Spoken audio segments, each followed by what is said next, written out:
श्रावण महीने के सोमवार की यह पावन कथा आस्था चैनल पर, फेसबुक, यूट्यूब पर ऑनलाइन श्रवण कर रहे हैं।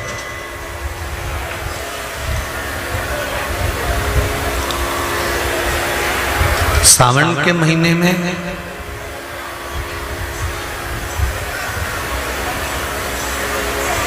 जलवृष्टि भी होती है, कीचड़ भी रहता है, हवा भी चलती है, आंधी भी आती है, कई जगह पर अतिवृष्टि भी हो जाती है। पर शंकर के जो भक्त होते हैं, शिव के जो गण होते हैं, शंकर के जो उपासक होते हैं, वो इसका स्मरण ना करते हुए श्रावण महीने में शिव मंदिर में जाकर 1 लोटा जल 2 लोटा जल समर्पित अवश्य करते हैं।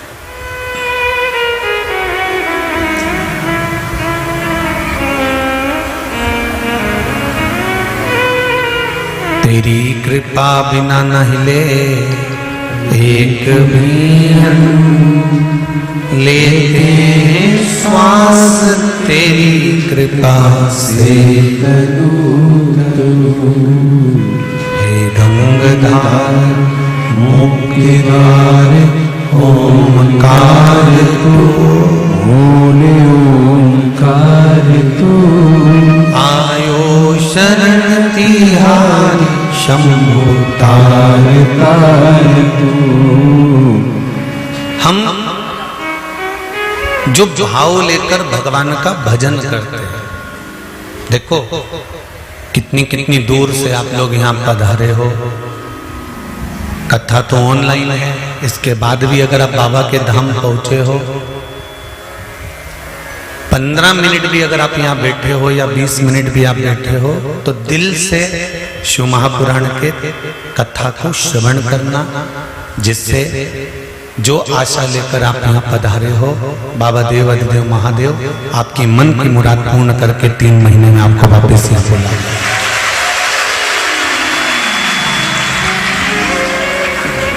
आए हो इतनी दूर से, तो फिर 15 मिनट 20 मिनट जितनी भी कथा सुनो, तो उसको दिल से सुनो। शोर करने के लिए या बोलने के लिए तो पूरा समय पड़ा हुआ है। कथा चालू नहीं हुई थी, उसके पहले भी अपन बहुत बोल रहे थे, और कथा विराम होगी उसके बाद फिर बोल लेंगे। पर कथा के मध्य में पानी भी गिरेगा, जलवृष्टि भी होगी, तो 3 शेड बने हुए हैं, गौशाला बनी हुई है, वहां जाकर बैठ जाना, पर मौन चुप रहेगा। अविरल भक्ति और मुक्ति का केंद्र बिंदु है शिव महापुराण की कथा।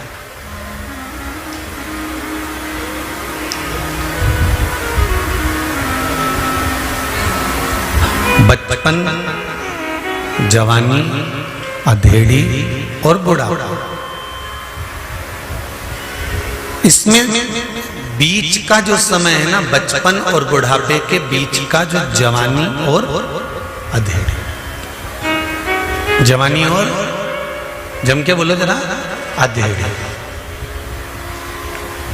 ये बीच का जो मोड़ आता है ना, बीच का जो टर्न आता है, ये सबसे बात है।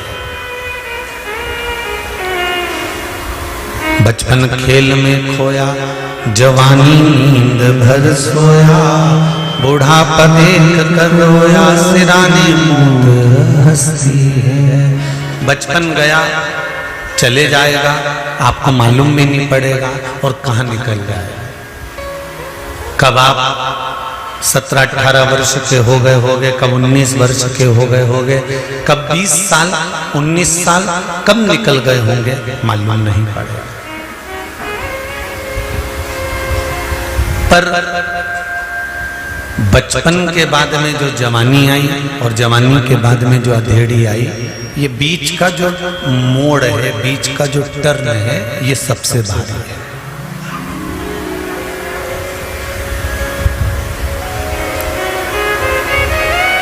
जितनी भी लूटपाट होती है ना, वो कहते हैं ना, हम तो रास्ते से जा रहे थे और बीच में किसी ने हमको लूट लिया। बोलो सही है कि गलत है? हम जा रहे थे और एक मोड़ ऐसा आया, उस मोड़ में बीच में किसी ने गाड़ी अड़ा दी और बीच में हमको लूट।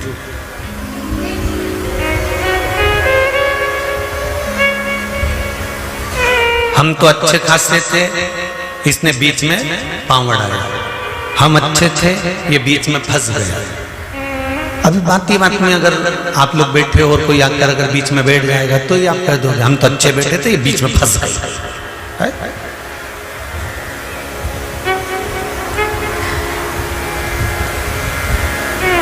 हम तो बढ़िया इंदौर जा रहे थे, भोपाल जा रहे थे, बीच में एक मोड़ आया, वहां बीच में किसी ने गाड़ी रोकी और बीच में ही हमारी गाड़ी पूरी की पूरी। ध्यान देना जरा, ये शब्द जो आता है ना कि बीच में गाड़ी लूटी गई, बीच में हमारे फंस गए, बीच में टांग अड़ा दी, बीच में हिस्सा कर दिया, हमारे बीच में क्यों बोला, ये बीच में जो शब्द है ये कोई ऐसे ही शब्द नहीं है। ये बचपन और बुढ़ापे के बीच के जो दो शब्द हैं, जवानी और अधेड़ी, बस ये जो है बीच में, ये हमारी जिंदगी को संवार भी देता है और ये हमारी जिंदगी को बिगाड़ भी देता है। ये बचपन अगर निकल गया, जवानी आ गई, जवानी अगर परमात्मा के चरणों में निकल गई, भगवत स्मरण में निकल गई, अपने नित्य कार्य में निकल गई, अधेड़ी तुम कमाओ, मना नहीं है। कभी भी इस व्यासपीठ से हमने ये नहीं बोला कि तुम तुम्हारी दुकान छोड़ दो, बोला कभी? इतनी कथा तुम लोगों ने सुनी होगी, कभी नहीं कहा कि दुकान छोड़ दो, कभी नहीं कहा कि तुम तुम्हारा व्यापार बंद कर दो, कभी नहीं कहा। इतनी कथाओं में आज तक भी आपसे ये नहीं कहा गया कि तुम कथा सुनने यहाँ आओ, बोला क्या? इतनी कथा करी, उसमें एक ही बात कहा कि अपने घर पे बैठ के सुनो और जब तुम्हारा काम हो जाए तब बाबा को धोख लगाने आओ, पर ये नहीं किया कि कथा सुनने आओ। फिर क्यों आई? वो भी तो समझ में आए। और जजमानों से भी पूछ सकते हो, ये दोनों बैठे हैं दुबे जी और बरवन जी, आप इनसे पूछो, रामकिशोर जी से और ये दुबे जी से, कि इनसे क्या कहा था कि तुम आना, तुम्हारी धर्म पत्नी को लाना, तुम्हारे बच्चों को लाना और ज्यादा से ज्यादा 5-6 लोग। बोलो, बोला कि नहीं बोला? इससे ज्यादा मत लाना। पर इनका जिसके प्रति दिल होगा, इनका जिसके प्रति भाव होगा, इन्होंने धीरे से फोन लगा के कह दिया होगा, काका जी आ जाना, बुआ जी आ जाना। उसी तरह हम तो मना कर देते हैं, पर भोलेनाथ जी पर जिसका दिल होगा तो उसको तो फोन लगा के बोला ही होगा। हमारे कहने से क्या होगा? लगन तुमसे लगा बैठे जो होगा देखा जाएगा, और तुम्हें अपना बना बैठे जो होगा देखा जाएगा। दिल उससे लगा।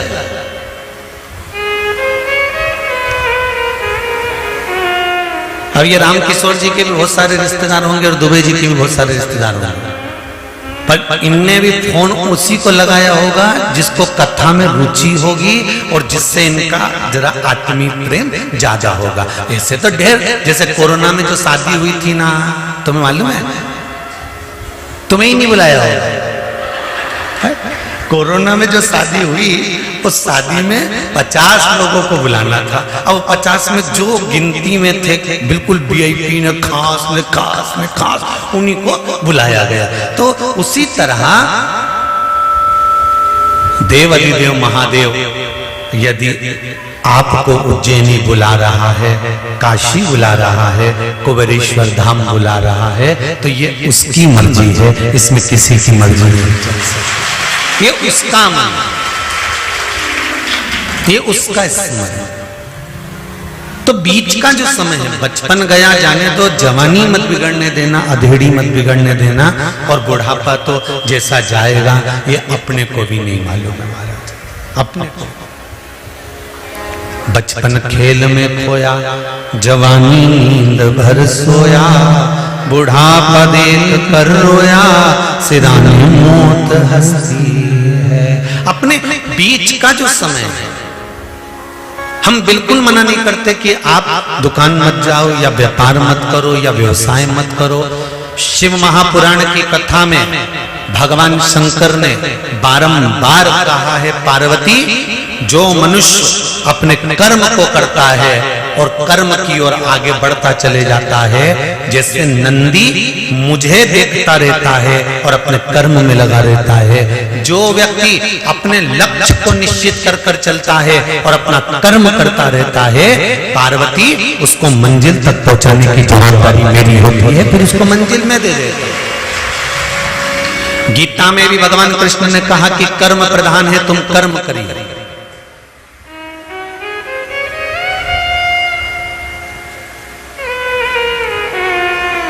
कर्म आपको करना है। एक गाड़ी चलाने वाला जो गाड़ी चलाता है ना, आगे बैठ के वो पीछे मुड़ के देखता है क्या? अरे जम के तो बोलो, नहीं। साइड में देखेगा? नहीं।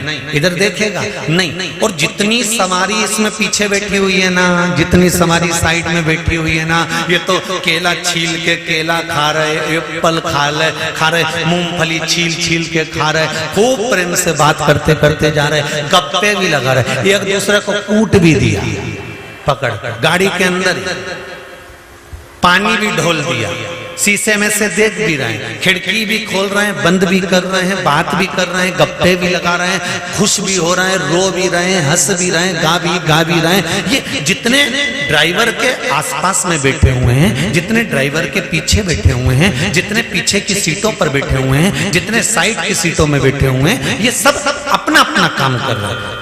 अब ये मैसेज भी कर रहे हैं, ये मोबाइल भी चला रहे हैं, और ड्राइवर क्या कर रहा है? गाड़ी चला रहा है। अगर ड्राइवर मैसेज करेगा तो तुम मंजिल तक पहुंचोगे क्या? ड्राइवर मोबाइल चलाएगा तो मंजिल तक पहुंचोगे क्या? नहीं। ड्राइवर अगर बातें करेगा, गप्पे लगाएगा, इधर उधर देखेगा तो मंजिल तक तो नहीं पहुंचोगे ना, वो यम के पास जरूर पहुंच जाओगे। ड्राइवर की दृष्टि सामने है और वो गियर पर गियर लगा रहा है, स्पीड ब्रेकर आकर गाड़ी भी रोक रहा है, चले जा रहा है, उसकी मंजिल सामने है, वो गाड़ी को दौड़ा रहा है, भगा रहा है, और मंजिल तक पहुंचना है तो दृष्टि सम्मुख में रखी है। उसी तरह शिव महापुराण की कथा कहती है, ये पूरा शरीर गाड़ी है, इसकी इंद्रियां इसके पहिए हैं और मन रूपी ड्राइवर इसको चला रहा है। बस इस ड्राइवर को शंकर के सामने ले जाकर खड़ा कर दो तो मंजिल निश्चित हो जाती है। शिव के सम्मुख में ले जाकर खड़ा करो तो मंजिल तक पहुंच जाओ। तेरा ही दिया मैंने खाया पिया रे, तेरा शुक्रिया रे, तेरा शुक्रिया रे। भगवान के सम्मुख में, भगवान की चौखट पर इसकी दृष्टि हो। कल कथा में अपन ने सुना था सुयशा, और वो सुयशा नंदी की धर्म पत्नी, नंदी को मंदिर में बिठाने के लिए, शिवालय में बिठाने के लिए, शंकर के दरवाजे पर बिठाने के लिए घोर तप करा उसने, शंकर जी की आराधना करी, शिव जी ने वर भी दे दिया, और वो सम्मुख में जाकर नंदी बैठ भी गया। पर नंदी से हमको सीखने को मिलता है कि भगवान के सम्मुख में उसकी दृष्टि है।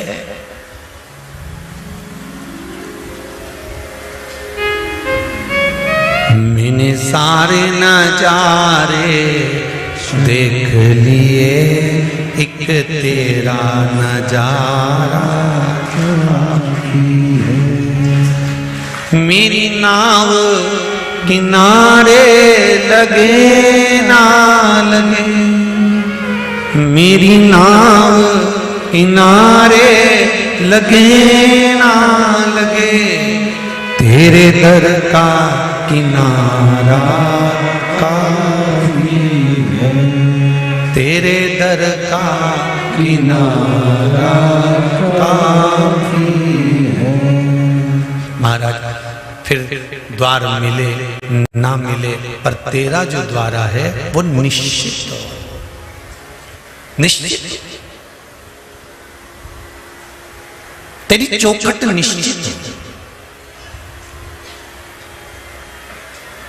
आज सावन का पहला सोमवार है, शंकर जी के मंदिर गए होगे, शिव जी पे एक लोटा जल कंकर शंकर पे भी तुमने यहां आकर भी चढ़ाया होगा।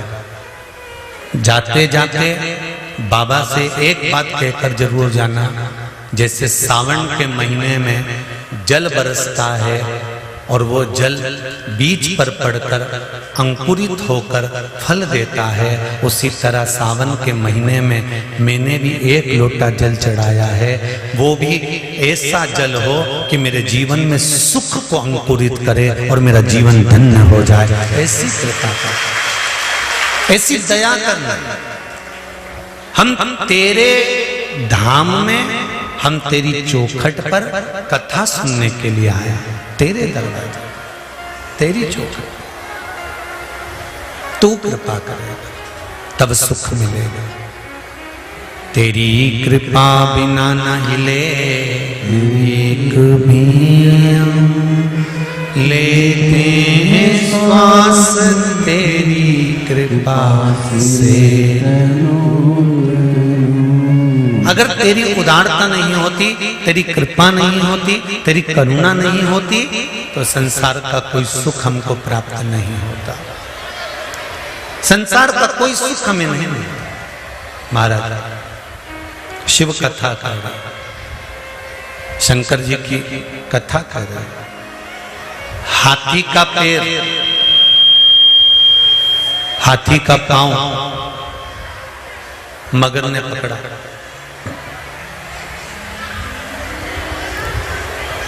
और जितने भी लोग पीछे खड़े हैं उनसे निवेदन है, आप लोग टीन शेड में चले जाओ। यहाँ से जितने भी लोग खड़े हुए हैं पानी में गीले नहीं हो, या शेड में जाकर बैठ जाओ, आराम से वहां बैठकर कथा सुनो। हाथी का पांव मगर ने पकड़ लिया, और हाथी का पांव जब मगर ने पकड़ा, हाथी का पैर जब मगर ने पकड़ा, उस पैर को पकड़कर मगर खींचता खींचता खींचता खींचता हाथी को लेकर पानी के अंदर जाने लगा। हाथी को खींचकर मगर हाथी को पानी के अंदर ले जाने लगा।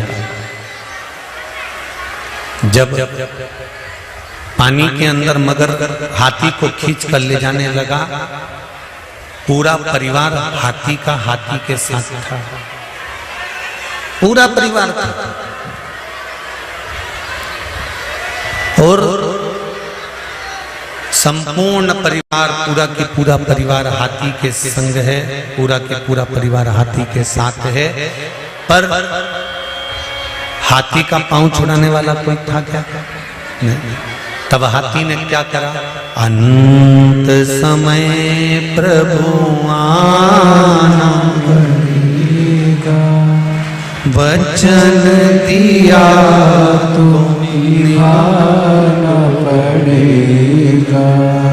महाराज जब सारा की सारा परिवार देखता रहा, हाथी खींच कर मगर पानी की ओर लेकर चला गया, उस हाथी को अभिमान बहुत था,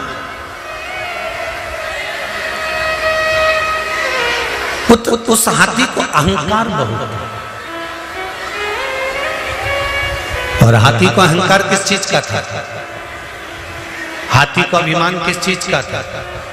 हाथी को अभिमान था कि मेरे पास में बल बहुत है, मैं बहुत बड़ा हूं, बहुत विशाल हूं, मेरे पास में बल बहुत है। हाथी को अभिमान इस चीज का था कि मेरे पास में बल बड़ा है, मेरे पास में बहुत बल है, मैं बड़ा विद्वान हूं, मेरे पास में बहुत सारा, मेरा शरीर बड़ा विशाल है, बहुत प्रबल है और मुझे कोई हरा नहीं सकता, और मेरा परिवार मेरे साथ में है। यह हाथी का अभिमान था, यह हाथी की अभिमत्ता थी, यह हाथी का अहंकार था। पर जब हाथी का पांव पकड़ा और हाथी का पांव पकड़कर जब पानी के अंदर गया, जाने के बाद हाथी का पांव पकड़कर पानी में जाने के बाद पानी में हाथी धीरे धीरे धीरे धीरे धीरे धीरे समाने लगा, धीरे धीरे डूबने लगा। तब हाथी का पूरा शरीर पानी के अंदर चले गया। केवल हाथी की सूंड हाथी ने ऊपर कर ली और उससे श्वास ले रहा था। वो भी धीरे धीरे धीरे धीरे पानी में जाता जा रहा था, थोड़ा सा ही बचा था। तब हाथी ने विचार कर लिया कि अब मुझे कुछ ना कुछ करना पड़ेगा। मेरा परिवार मेरा साथ नहीं दे रहा, मेरा कुटुंब मेरा साथ नहीं दे रहा, अब मृत्यु की घड़ी सामने आकर खड़ी हो गई है। तब उस हाथी ने क्या करा? तब परमात्मा को पुकारना प्रारंभ किया, तब उस भगवान को बुलाया, तब उसको कि भरोसे थारे चाले रे भोले जी मारी नाम, भोले जी मारी नाम, प्रभु जी मारी नाम, भरोसे थारे चाले रे भोले जी मारी नाम, भरोसे थारे चाले रे भोले जी मारी नाम। आओ से दोनों हाथों से भोले जी मारे नाम, शंभो जी मारे नाम, भोले जी मारे नाम, शंभो जी मारे नाम, भरोसे थार चाले रे प्रभु जी मारे नाम, भरोसे थार चाले रे भोले जी मारे नाम। जय हो।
नहीं है मारो कुटुंब कबीलो, नहीं है मारो परिवार, ओ नहीं है मारो कुटुंब कबीलो, नहीं है मारो परिवार, नहीं है मारो कुटुंब कबीलो, नहीं मारो परिवार, नहीं है मारो कुटुंब कबीलो, नहीं मारो परिवार।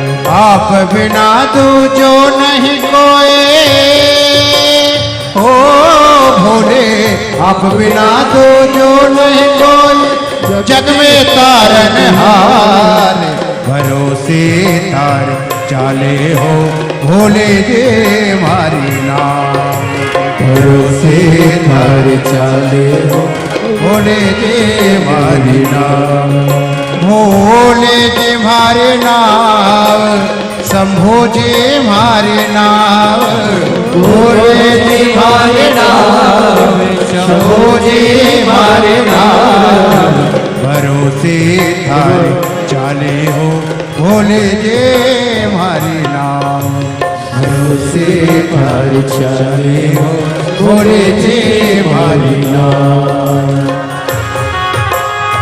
भोले, हर हर भोले।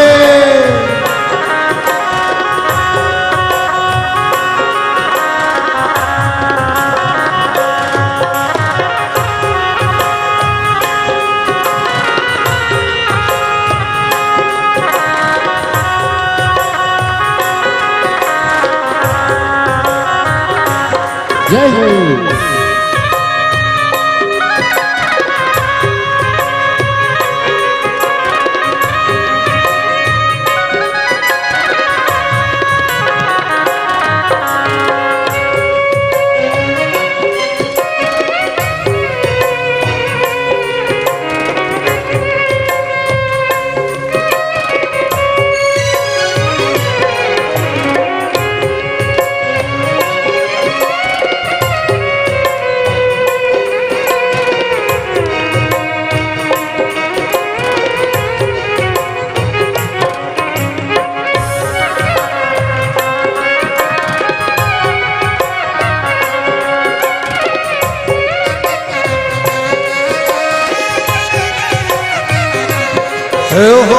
कहे कबीर सुनो भाई साधु, किस विधि उतरा पाहु। कहे कबीर सुनो भाई साधो, किस विधि उतरा पाओ। कहे कबीर सुनो भाई साधु, किस विधि उतरा पाहु। कहे कबीर सुनो भाई साधो, किस विधि उतरा पाओ। रामानंद मिला गुरु कोरा, ओ रामानंद मिला गुरु कोरा, बेड़ा कर दिया पार। भरोसे थारे चाले रे भोले जी मारी नाम। भरोसे थारे चाले रे भोले जी मारी नाम। भोले जी मारी नाम शंभो जी मारे नाम, भोले जी मारे नाम, शंभो जी मारे नाम। भरोसे थारे चाले जी भोले जी मारी नाम। भरोसे थारे चाले भोले जी मारी नाम। भरोसे थारे चाले रे भोले जी मारी नाम। भरोसे थारे चाले भोले जी मारी नाम। भरोसे थारे चाले रे भोले जी मारी नाम। भरोसे थारे चाले भोले जी मारी नाम। भगवान शिव की कथा कर रही है कि हम शंकर के भरोसे पर हैं, हम शिव के आश्रित हैं। महाराज श्री शिवा नमस्तो, श्री शिवा नमस्तो, श्री शिवा नमस्तो, श्री शिवा नमस्तो। भोला सब दुख काटो हमारा, ओ भोला सब दुख काटो हमारा। शिव शंकर जपो तेरी माला, भोले बाबा जपो तेरी माला। भोला सब दुख काटो हारा, ओ भोला सब दुख काटो हारा। कहा सुयशा ने जो मांगा था नंदी के लिए, वो सुयशा को मिल गया। देखिए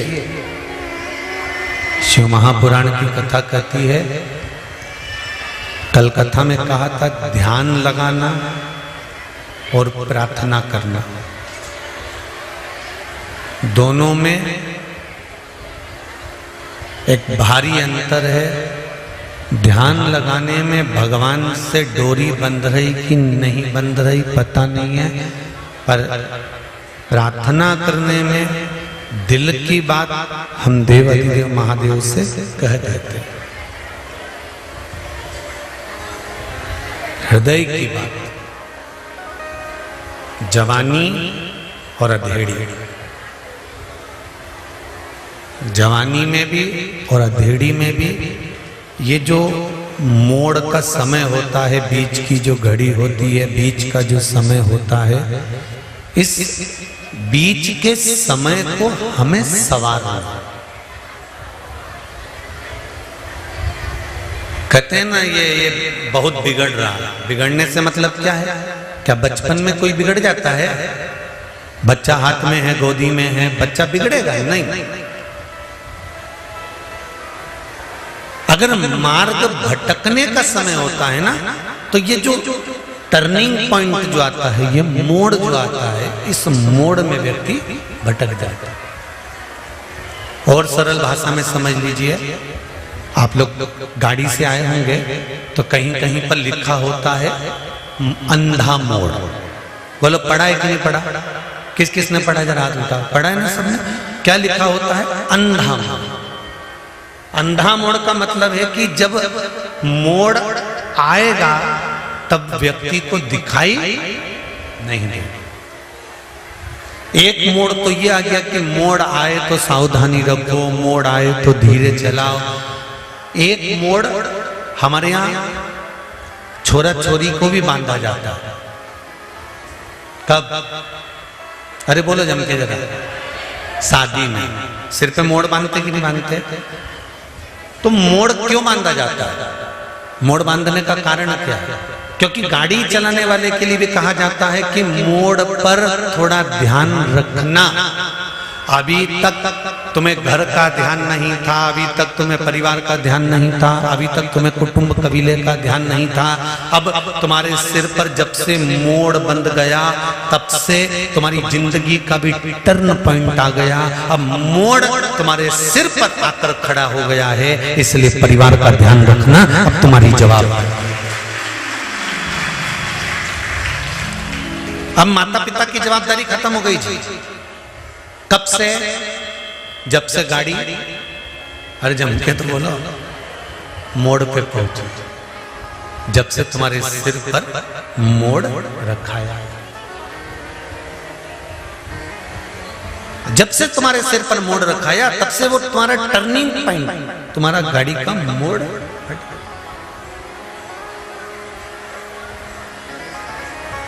महाराज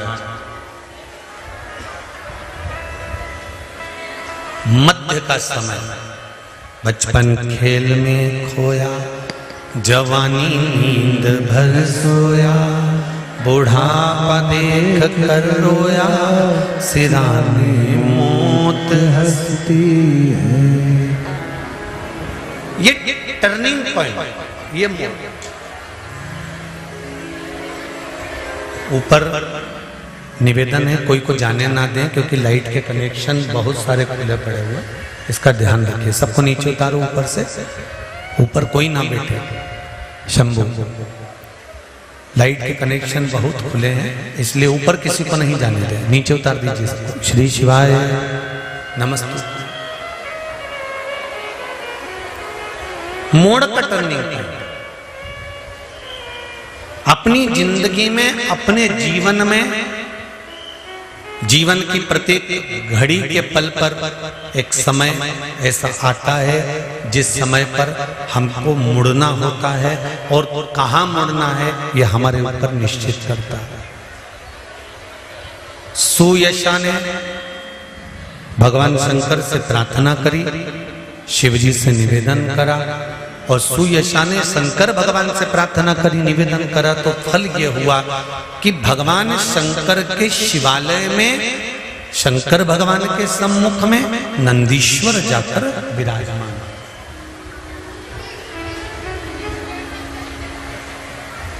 देखिए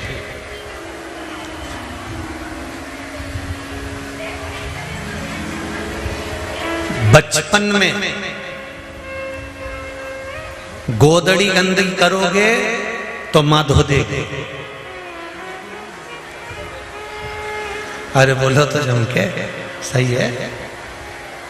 बचपन में अगर गोदड़ी गंदी करोगे तो मां, बोलो जम के जरा, मां धो देगी।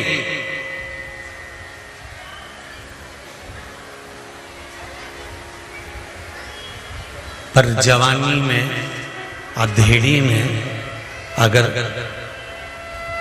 ये गोदड़ी गंदी करोगे तो इसको कोई दूसरा नहीं धोएगा, धोना तुमको ही पड़ेगा, और वो कर्म के भोग भोग कर धोना।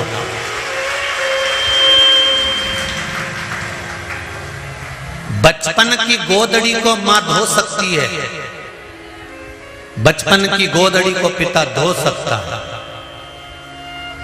पर एक बात और सरलता में समझिएगा, अनायास अचानक तुम्हें ज्ञान नहीं था, अज्ञानी थे, और अज्ञानी होने के बाद में अगर आपने कोई कर्म कर दिया, बेकार काम कर दिया, तो वो अज्ञानता में करा, उसका कोई दोष तुमको नहीं लगेगा।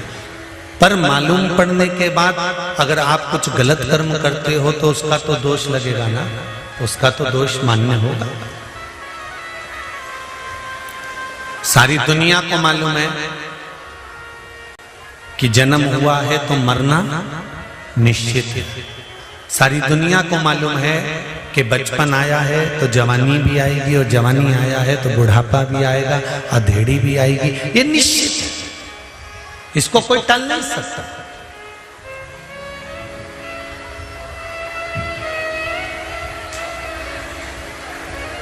सारी दुनिया को मालूम है कि बचपन आया है तो जवानी भी आएगी, जवानी आई है तो अधेड़ी भी आएगी, अधेड़ी आई है तो बुढ़ापा भी आएगा। प्रत्येक संसार में जन्म लेने वाले मनुष्य को, बच्चे से बच्चा, छोटे से छोटा व्यक्ति को भी ये ज्ञान है कि एक ना एक दिन मरना है, पर किसी को ये मालूम है कि कब मरना है।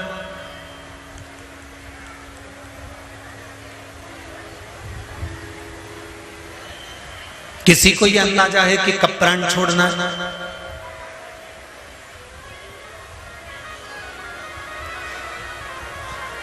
दक्ष प्रजापति के यहां जब 60 कन्याओं का जन्म हो गया, तब दक्ष प्रजापति ने मां जगदम्बा से, मां देवी से, भवानी से विनती करी, और विनती कर कर कहा, मां मेरे घर में एक बेटी का जन्म और हो जाए।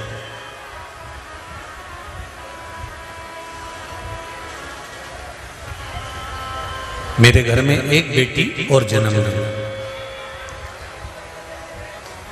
मां देवी ने कहा, बेटी कहां जन्म लेने जाएगी और कहां मैं बेटी ढूंढने जाऊंगा?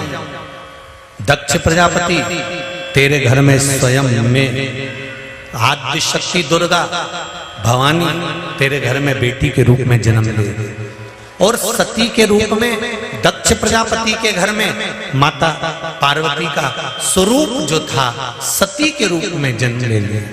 अब सती मैया प्रकट हो गई। सती मैया जब धीरे धीरे धीरे धीरे धीरे धीरे अवस्था हुई, और माता सती ने जब अपनी युवानी अवस्था धारण करी, जब माता सती कुछ अवस्था बड़े हो जाती हैं, कुछ तरुणाई अवस्था में माता आ जाती हैं, तब माता ने एक दिन अपनी मां प्रसूति से एक प्रश्न किया।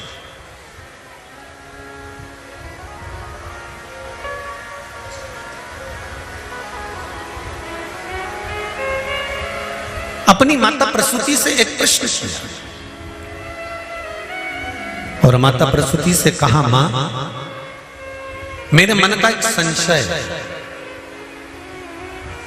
माता प्रसूति ने सती से पूछा, वो संशय कौन सा है?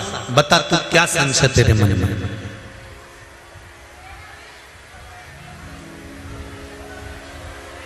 ये बच्चों का माता पिता के प्रति आत्मीय प्रेम रहता है कि बच्चे जब भी प्रश्न करते हैं तो अपने माँ बाप से करते हैं, और होना चाहिए। और प्रत्येक माता और पिता से मेरा निवेदन है, तुम्हारे घर के बच्चे अगर कोई प्रश्न कर रहे हैं तो उसका उत्तर जरूर देना चाहिए माता पिता, क्योंकि माता और पिता गुरु का एक स्वरूप होते हैं। इसलिए उनका फर्ज है बच्चे जब प्रश्न करें तो माता पिता उत्तर दें। प्रश्न किया और प्रश्न करने के बाद में माता सती ने प्रश्न सरल पर जनहित का प्रश्न था। मां, यदि इस भूमंडल पर मृत्यु लोक में अगर हमारा जन्म हुआ तो इस मृत्यु लोक में जन्म लेने का हेतु क्या है? इस मृत्यु लोक में जन्म लेने का कारण क्या है? हम क्यों जन्म लेते? हमारा जन्म का कारण क्या है? कहा प्रसूति मां बोली, सती प्रसूति की सबसे छोटी लड़की थी और घर का जो छोटा मनक होता है, घर का जो छोटा बेटा होता है, घर की जो छोटी बेटी होती है, घर की जो छोटी संतान होती है, माता पिता का जो प्रेम होता है वो छोटे के प्रति जरा ज्यादा होता है। इसलिए हम आपको बार बार कथाओं में भी कहते हैं कि भगवान से प्रार्थना करना कि हमको किसी परिवार में बड़ी बहू बनाकर मत भेजना। जो घर की बड़ी बहू होती है ना, उसको बहुत सुन के चलना पड़ता है, बहुत संभाल के चलना पड़ता है। जरा जरा सी बात में सास चिल्ला के दौड़ जाती है, आंख नहीं थी, तू तो बड़ी थी, तू तो बड़ा था, तेरे में अकल नहीं थी। और घर की जो छोटी बहू होती है ना, वो थोड़ा सा भी काम बिगाड़ देती है ना तो भी सास के मुंह से नहीं निकलता, छोटी है, छोटी, अभी तो छोटी है, अभी अभी कोई इसमें अक्ल है, अभी अभी तो आई है, शादी हुई है, नई नई आई है, उसमें अक्ल है। और फिर बड़ी बहू इतना कह दे कि हम ब्याह कर आए थे, शादी कर कर आए थे, तो 6 महीने में हमको तो कह दिया था कि तुम इतनी बड़ी आई हो, काम करो। और वो अब छोटी है, 2 साल में भी, 4 साल में भी, 6 साल में भी, छोटी हमेशा छोटी ही रहती है।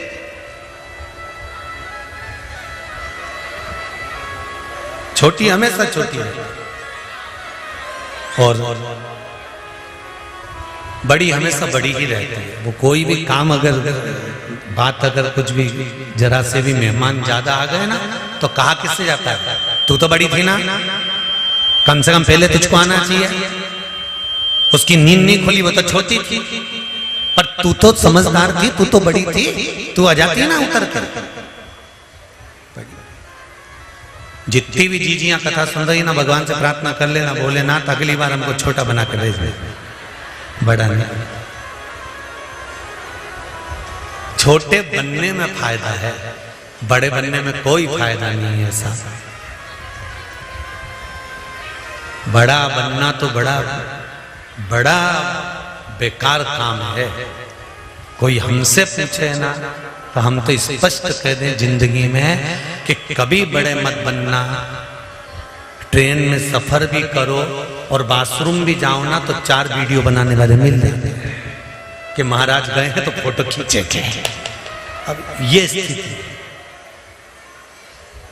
पंडित जी सत्य कह रहे हैं महाराज। अगर छोटे हो ना, कहाँ जा रहे हो, कहाँ आ रहे हो, क्या कर रहे हो, क्या बोल रहे हो, कोई मतलब नहीं रहता। पर जब आप बड़े बनते चले जाते हैं तो आप क्या बोल रहे हो, किसके लिए बोल रहे हो, कैसे बोल रहे हो, आपने क्या बोला, वो सारी चीजें निकाल के रख ली जाती है कि कैसे बोला, क्यों बोला, किसके लिए बोला, कहाँ खड़े थे, कहीं ठेले पे खड़े होकर हाथ ठेले पर चाउमीन तो नहीं खा रहे थे, कहीं पानी पतासा तो नहीं खा रहे थे। बड़े जब बन जाते हैं तो बड़ा ध्यान रखना,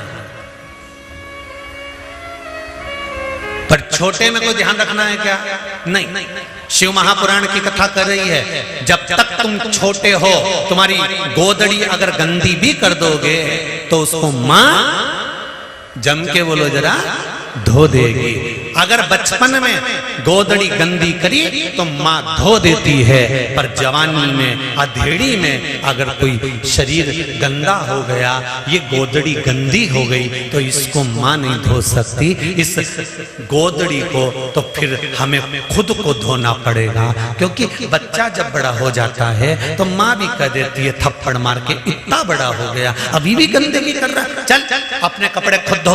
बोलो सही है कि गलत है? उठा अपनी पैंट धो के ला, उठा अपना चड्डा धो कर ला, उठा अपना शर्ट धो के ला। अब तो तू बड़ा हो गया, अपने कपड़े तो खुद धो सकता है। जब छोटे थे तब माँ धोती थी, जब बड़े हो गए और अगर कपड़ा गंदा हो गया, गोदड़ी गंदी हो गई, तो उसको कोई नहीं धोएगा, धोना तुमको पड़ेगा। उसी तरह बचपन का किया गया कर्म भगवान माफ कर सकता है, पर जवानी और अधेड़ी में किए गए कर्म को भगवान माफ नहीं करता, उसे भोगना ही पड़ता।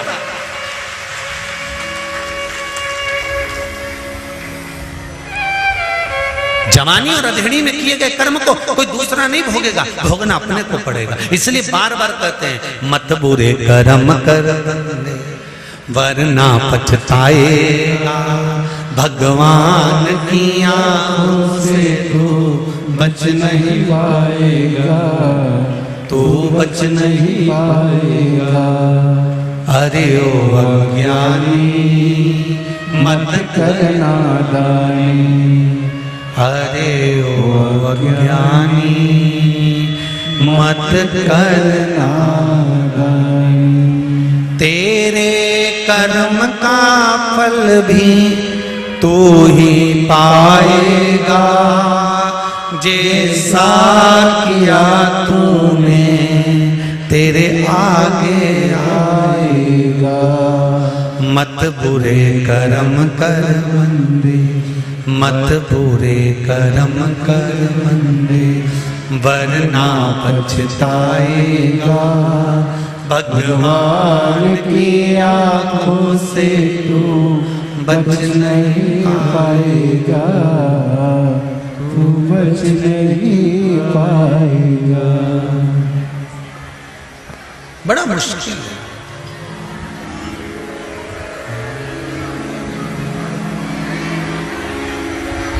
बड़ा मुश्किल है। हमारे कर्म का दंड हमको भोगना। जैसा कर्म करोगे उसके अनुसार फल तो भोगना। बस एक बात का स्मरण रहे आपको, जब कर्म का दंड हमको भोगना है तो शिव महापुराण की कथा कहती है, भगवान शंकर की कथा कहती है, शिव तत्व कहता है कि इस कर्म के दंड को भोगने में मेरे भोलेनाथ जी की शरणागति को पकड़ लेना चाहिए। उससे क्या होगा? क्या होगा उससे? तो कहा दुख जब सामने आकर खड़ा भी होगा ना, और आप मन से श्री शिवाय नमस्ते, दुख सामने आकर खड़ा हो गया और आपने अगर मंत्र का स्मरण करा है, पंचाक्षर मंत्र नमः शिवाय, षडाक्षर मंत्र ओम नमः शिवाय, श्री शिवाय नमस्तुभ्यम, राम नाम कृष्ण नाम द्वादशाक्षर मंत्र ओम नमो भगवते वासुदेवाय। तुम राम जप रहे हो, तुम कृष्ण जप रहे हो, तुम शिव जप रहे हो, तुम श्री शिवाय नमस्तुभ्यम जप रहे हो, तुम जिस शंकर का स्मरण कर रहे हो, राम और कृष्ण का स्मरण कर रहे हो, तुम्हारा दुख अगर भारी भी है तो उस मंत्र के जाप से थोड़ा सा कम हो जाता है। जैसे हाथी का पांव मगर ने पकड़ा, पांव खींचकर पानी में ले गया, हाथी डूब रहा है, परिवार खड़ा देख रहा है, रो रहा है, चिल्ला रहा है, चीख रहा है, पर हाथी को लगा वैसे काम नहीं चलेगा, अपने कर्म का दंड अपने को भोगना है। तब हाथी ने भगवान को बुलाना प्रारंभ करा, और परमात्मा आए कि नहीं आए? आए ना, दौड़ प्रार्थना स्वीकार करिए, प्रार्थना स्वीकार करिए। और जब बैठो प्रार्थना स्वीकार करें, दिल की बात हम जब भगवान से कहते तो भगवान उसको स्वीकार करते, भगवान उसको स्वीकार करेगा।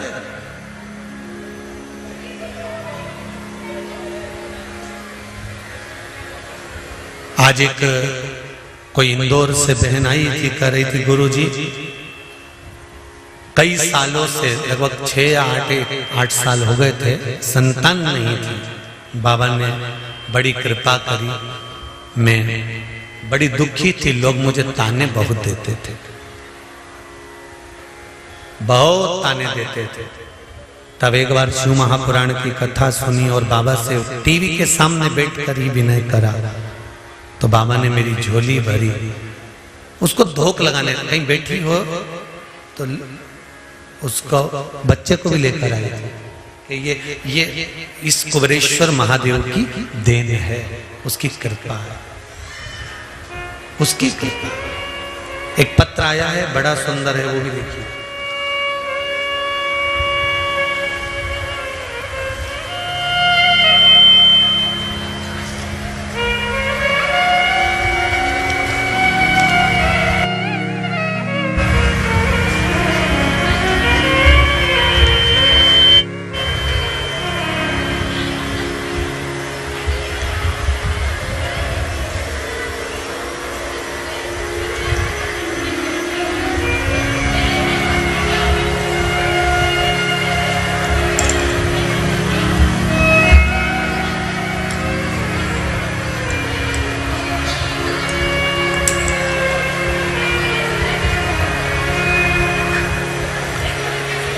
कीर्ति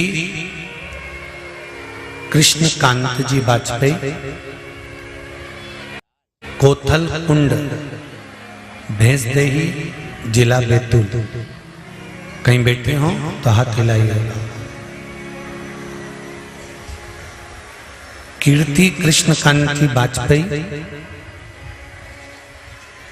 कोथल कुंड, भैंसदेही, जिला बैतूल। कहीं बैठे हो तो हाथ हिलाइएगा। पत्र में लिखा है, श्री शिवाय नमस्तुभ्यं, तेरी कृपा बिना ना हिले एक भी अणु, लेते हैं श्वास तेरी कृपा से तनु तनु। हे गंगाधार मुक्ति द्वार ओमकार तू, आयो शरण तिहारी प्रभु तार तार तू।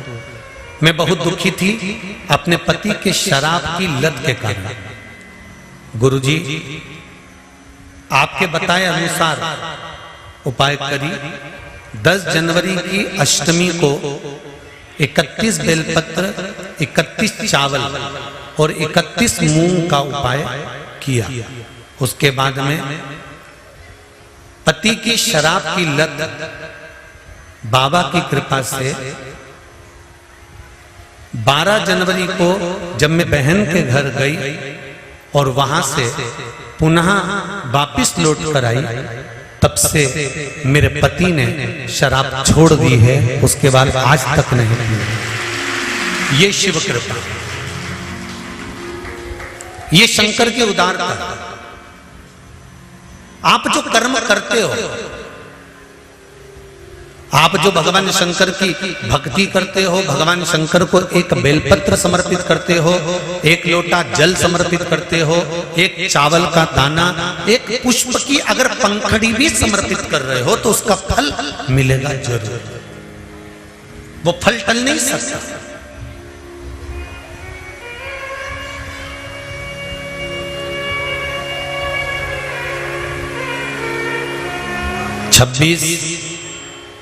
जुलाई को श्रावण महीने की क्या है, शिवरात्रि।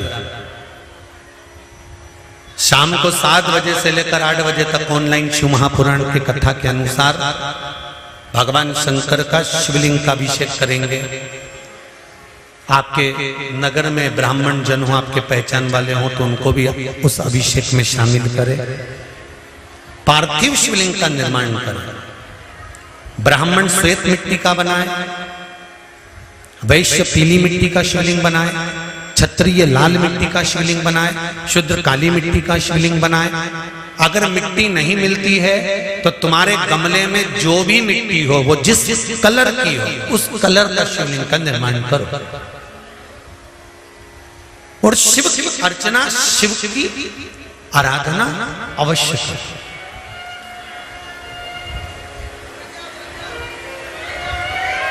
शंकर भगवान को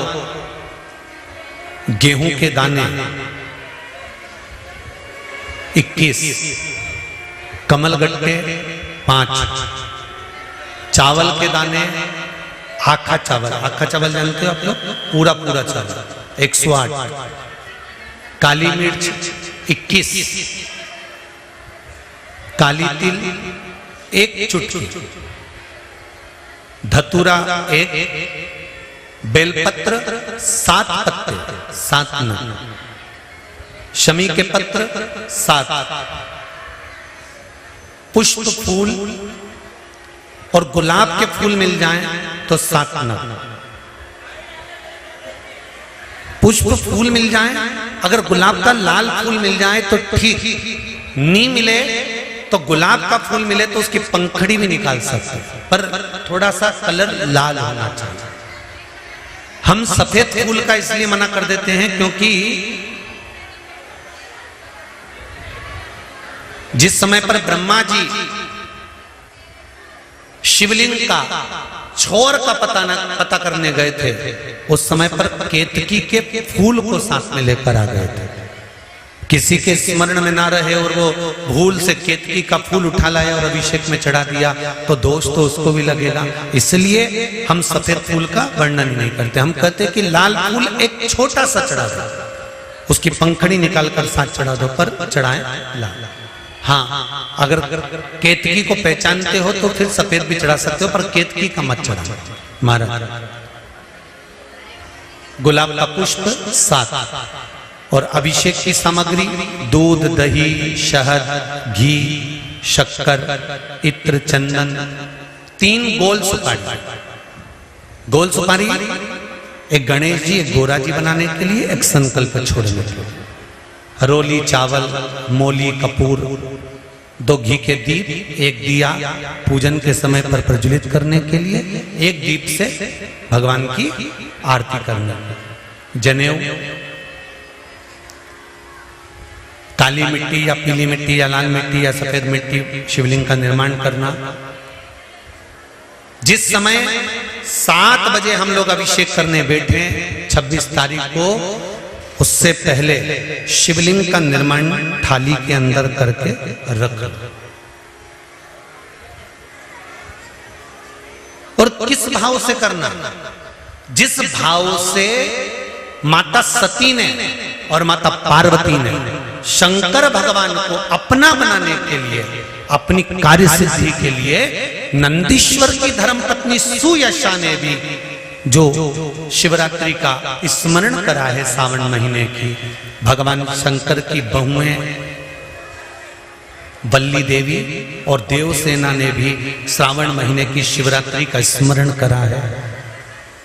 भगवान श्री गणेश जी महाराज की धर्मपत्नी रिद्धि और सिद्धि ने भी श्रावण महीने की शिवरात्रि की पूजन करी है। माता पार्वती और माता सती ने भी श्रावण महीने की पूजन आराधना करी है। माता गंगा ने भी श्रावण महीने की पूजन आराधना करी है। तो क्यों नहीं हम श्रावण महीने की शिवरात्रि का स्मरण करें और अपने मन की कामना के लिए बाबा से विनय कर कर, बाबा से विनती कर कर उस सुख को पाएं, भगवान से निवेदन।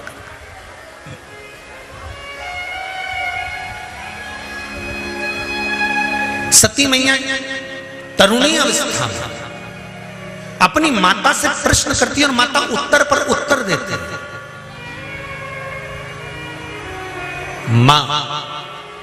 माता सती ने एक प्रश्न और करा, मां इस शरीर का अंत कब का है?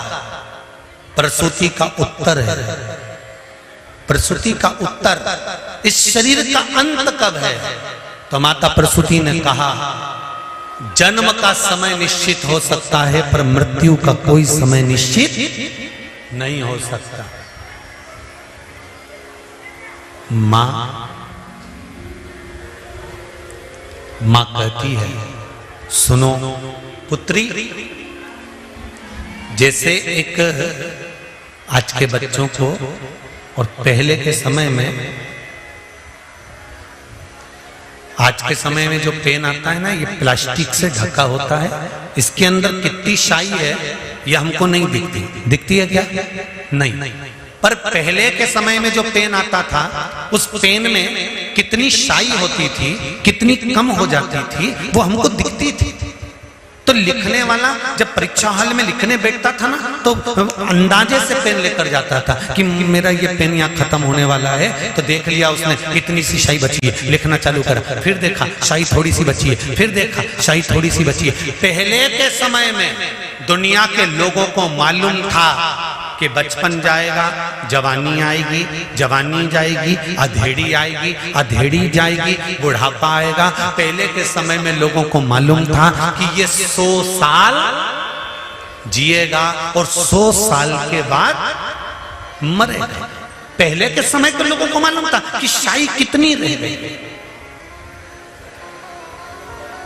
कलम में कितनी शाई रह गई। पहले के लोगों को मालूम था कि अभी इतनी श्वास रह गई है, अभी इतना शरीर और रह गया, अभी इतने साल और ये नौकरी पर रहेगा, अभी इतने साल और ये काम करेगा। तो पहले के लोगों को मालूम था कि 100 साल तक ये जिएगा, मतलब इसमें इतनी शाई रह गई है। तो वो लिखता जाता, लिखता जाता, लिखता जाता, लिखता जाता। तो आज के समय में प्लास्टिक के पेन के अंदर शाई भर दी जाती है और वो शाई हमको नजर नहीं आती है, कब कब खत्म हो जाती है, लिखते लिखते कब समाप्त हो गया तो पेन बदलना पड़ता है। उसी तरह मेरे शिव की कथा कहती है, ये कली युग में, कली काल में व्यक्ति को मालूम नहीं रहता कि कौन सी श्वास आखिरी है, कब शाई खत्म हो गई, कब पेन को फेंकना पड़ जाए, ये जीवन का कोई भरोसा नहीं। इसलिए ध्यान रखना, पेन को हर कहीं मत चल। आप सब माताएं बड़ी बड़ी चतुर चतुर बैठी हैं, आपका बच्चा अगर ABCD लिखे या आ बा का दा लिखे तो तुम खुश होती हो कि नहीं होती? अरे बोलो तो जम के, होती हो ना? बच्चा काम की चीज लिख रहा और बच्चा पेन उठा के कॉपी को, अरे बोलो तो जम के, गोदे जाए, गोदे जाए, गोदे जाए, बेमतलब का चलाए जाए, चलाए जाए, चलाए जाए। तो तुम क्या करोगी? कट पागल हो गया, चल चल पेन दे। पूरी कॉपी बेकार कर दी, पूरी कॉपी बेकार कर दी, चलो पेन छोड़ो। समझदार मां शाई खत्म नहीं होने देती और कॉपी का पेज गंदा नहीं होने देती, खराब नहीं होने देती। इसलिए बच्चे को कहती आ लिख, बा लिख, ए लिख, बी लिख, सी लिख, मना नहीं है, पर कॉपी को यूं ही बर्बाद करेगा तो मां बर्बाद नहीं होने देगी। उसी तरह संत भी ऐसे ही होते हैं। जब हम अपनी जिंदगी, बचपन, जवानी, अधेड़ी, बुढ़ापा यूं ही गोद गोद के बर्बाद करना चालू कर देते हैं, खाने में, पीने में, सोने में बर्बाद करने लगते हैं, घूमने फिरने में बर्बाद करने लगते हैं, तो कोई सतगुरु आता है जो तुम्हारा हाथ पकड़कर कहता है इसको बर्बाद मत करो, हाथ में एक माला पकड़ो, शंकर का गुणगान करो, भगवान की अविरल भक्ति में डूबो, तो ये जिंदगी सार्थक होगी। संत भी तुम्हें बेकार होने से रोक देता, सतगुरु भी तुम्हें बेकार होने से रोक देता। अकाल मृत्यु वो मरे जो काम करे चंडाल का, काल उसका क्या बिगाड़े जो भक्त हो महाकाल का। शिव की आराधना करो, राम की आराधना करो, कृष्ण की आराधना करो, भगवान की आराधना करो, भगवान की अविरल भक्ति में डूबो। बचपन गया जाने दो, जवानी गई जाने दो, अधेड़ी गई जाने दो, और बुढ़ापा मत बिगड़ने देना। अगर बुढ़ापा बिगड़ गया तो जिंदगी नरक पड़ जाएगी। इसलिए थोड़ा सा जीवन को संवारने का प्रयास करें।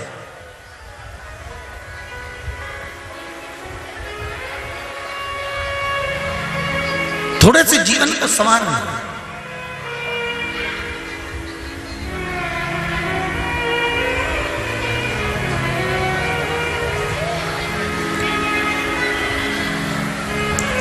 सुनो नाथ अरज मेरी,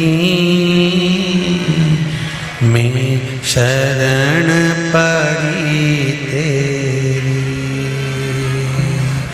सुनो नाथ अरज मेरी, मैं शरण पड़ी तेरी। सुनो नाथ अरज मेरी,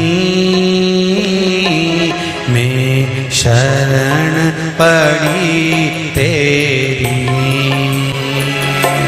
सुनो नाथ अरज मेरी, सब गाइए। ओ मैं शरण पड़ी तेरी। सुनो नाथ अरज मेरी, मैं शरण पड़ी तेरी। सुनो नाथ अरज मेरी, मैं शरण पड़ी तेरी। तुम मानुष तन दीना, मैं भजन नहीं कीना। तुम मानुष तन दीना,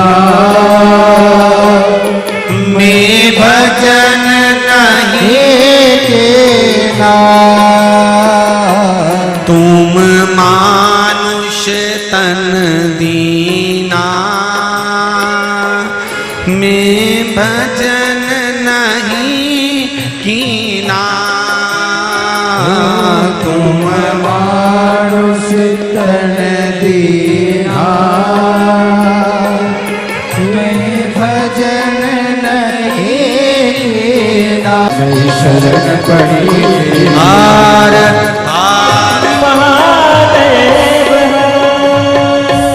शिव कथा कहती है, भगवान शंकर का गुणगान कहता है, शिव का स्मरण कहता है। माता सती ने माता प्रसूति से कुछ प्रश्न करे, उस प्रश्न के आनंद में माता प्रसूति ने सती को शंकर भगवान की शरणागति का सुख प्रदान किया। भगवान शंकर के चरणारविंद का सुख प्रदान किया। देखिए कितना सुंदर भाव कहा है यहाँ पर। शिव महापुराण का बड़ा सुंदर संवाद कहा है, सुनिए भाव से इसको स्मरण करिएगा। सती मैया ने अगला प्रश्न किया है, जैसे आपको कल कथा में कहा था कि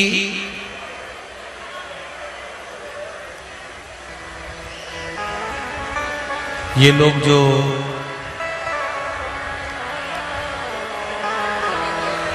राखोड़ी करते हैं ना, राखोड़ी आप लोगों को ध्यान में होगा कि महाराष्ट्र साइड में मारवाड़ी परिवार जो भी जितने भी रहते हैं वो ऐसे पैकेट बना लेते हैं लाखोड़ी के, मतलब दाने गिन गिन के 1000, 100, लाख चावल का दाना हुआ, चाहे दाल हुई, चाहे मूंगफली का दाना हुआ, चाहे वो अनेक बहुत सारी चीजों की राखोड़ी करते हैं।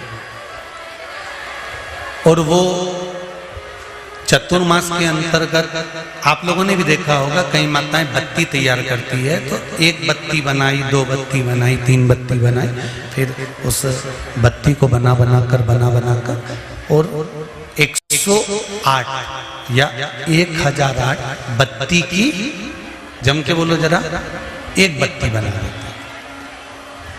दर्शन किए आप लोगों ने, कई बार करें आप लोगों ने। लंबी लंबी बत्ती बनाती हैं और 1 बत्ती बना के पटकी, फिर दूसरी बना दी, फिर तीसरी बना दी, चौथी बना दी, फिर बनाते 108 बत्ती या 1008 बत्ती, और उस बत्ती की फिर एक इसका क्या मतलब है?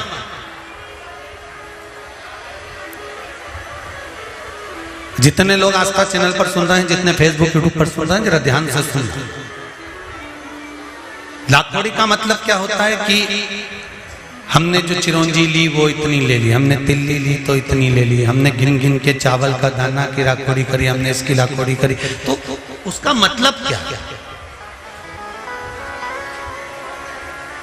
उसका फल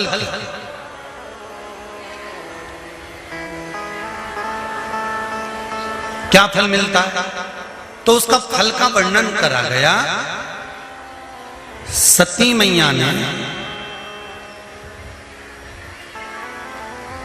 शंकर भगवान को पति बनाने के लिए और अंत में भगवान शंकर के ही कंधे पर मृत्यु के पश्चात एक सौभाग्यवती नारी, अखंड सुहागन नारी का सबसे बड़ा, अगर भगवान से कुछ मांगना होता है तो वह भगवान से यही मांगती है कि जब मैं मरूं मेरे मांग में सिंदूर हो, गले में मंगलसूत्र हो, हाथों में चूड़ियां हो, पाँव में पायल हो, मेहंदी महाबूर मेरे लगा हुआ हो, लाल चुंदड़ी में ओढ़ी हुई हो और अपने पति के कंधे पर और अपने पुत्र के कंधे पर चढ़कर मैं शमशान तक जाऊं।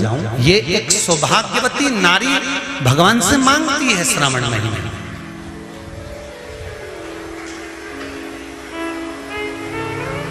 इस लाखोड़ी का मतलब क्या है? एक बत्ती, दो बत्ती, तीन बत्ती, चार बत्ती, पांच बत्ती, छह बत्ती, सात बत्ती, और उस बत्ती को फिर 108 पूरी होने पर, 1008 पूरी होने पर उस बत्ती को फिर बांधकर एक करा जाता है। इस बत्ती का मतलब क्या है? क्या मतलब है? क्या महत्व है? अभी आपको कथा में कहा था कि गेहूं के 21 दाने लिखा है कि जिस दिन 26 तारीख को शाम को 7 बजे से लेकर 8 बजे तक हम ऑनलाइन शिव जी का अभिषेक करें शिवरात्रि के दिन, तो गेहूं के 21 दाने, चावल के 108 दाने। तो क्या हम एक दाना चढ़ाएंगे तो क्या शिव स्वीकार नहीं करेगा? हम चावल का एक दाना चढ़ाएंगे तो क्या शंकर स्वीकार नहीं करेगा? क्या हम श्रावण महीने में 1 लोटा पानी चढ़ाएंगे, 1 लोटा जल का चढ़ाएंगे तो क्या शंकर स्वीकार नहीं करेगा? शंकर भगवान तो भोले भक्त हैं कि वश में हैं, तुम जो चढ़ाओगे वो स्वीकार करेगा। पर हम जो श्रवण करते हैं,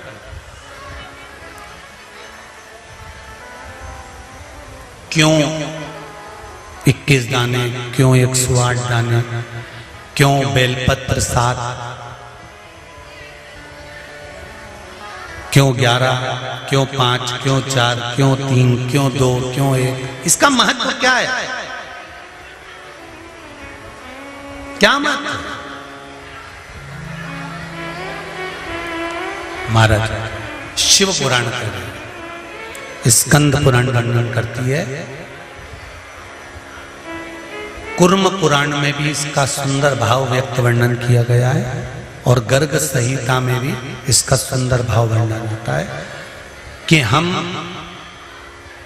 कोई भी सामग्री की सवामणि करते हैं या राखोड़ी करते हैं या दीप की बत्तियां हम ज्यादा बनाने के बाद में एक बत्ती का निर्माण कर भगवान को समर्पित करते हैं, उसके पीछे एक कारण होता है। स्त्री नारी सौभाग्यवती रहकर एक वस्तु का दान नहीं करती। फिर समझ लेना मेरी जीजी, केवल अकेली साड़ी बिना ब्लाउज पीस के किसको दी जाती है ये आप भी जानते हैं। एक वस्त्र का दान किस समय पर दिया जाता है? जिस समय पर किसी नारी का पति चले गया हो और मायके से पहली बार जो वस्त्र आता है, सबको अंदाजा होगा इस चीज का, उस नारी के लिए जो पहला वस्त्र आता है उसमें ब्लाउज का पीस नहीं आता, केवल एक साड़ी ही आती है, कपड़ा नहीं आता, दूसरा वस्त्र नहीं। क्यों सनातन धर्म में, हमारे हिंदू धर्म में कहा जाता है कि ब्राह्मण को भी अगर वस्त्र दिया जाता है तो वो जोड़े का दिया जाता है। धोती दी है तो साथ में कुर्ता देना है, शर्ट दिया है उसके साथ में भले जनेऊ रख देना है। अगर आपके पास में धोती नहीं है, पजामा का कपड़ा, पैंट का कपड़ा नहीं है तो जनेऊ रख दो। जनेऊ नहीं हो तो हाथ में बांधने वाली वो मोली, नाड़ा, लच्छा वो बांध कर दे दो, वो रख दो। स्त्री को कोई वस्त्र दे रहे हो तो साड़ी के साथ में ब्लाउज लगा कर दो या कोई सौभाग्य की वस्तु रख दो। अकेला ब्लाउज पीस भी दे रहे हो तो उसके साथ टीकी का पत्ता रख दो। उसके साथ कोई वस्तु जोड़े से होना चाहिए, सिंगल वस्तु का दान नहीं दिया जाए।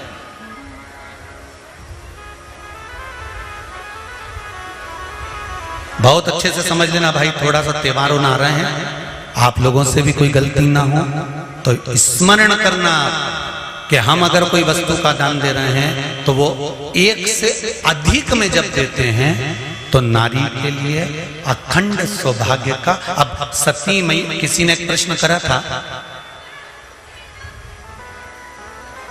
3-4 कथा निकल गई होगी उस समय पर, किसी का एक मोबाइल पर प्रश्न था, किस सती मैया ने कौन सा व्रत किया था जब सती जलकर भस्म हो गई थी तो शंकर भगवान ने उसको कंधे पर उठाया था और कंधे पर उठाकर सती मैया को लेकर भगवान शंकर ने तांडव किया था।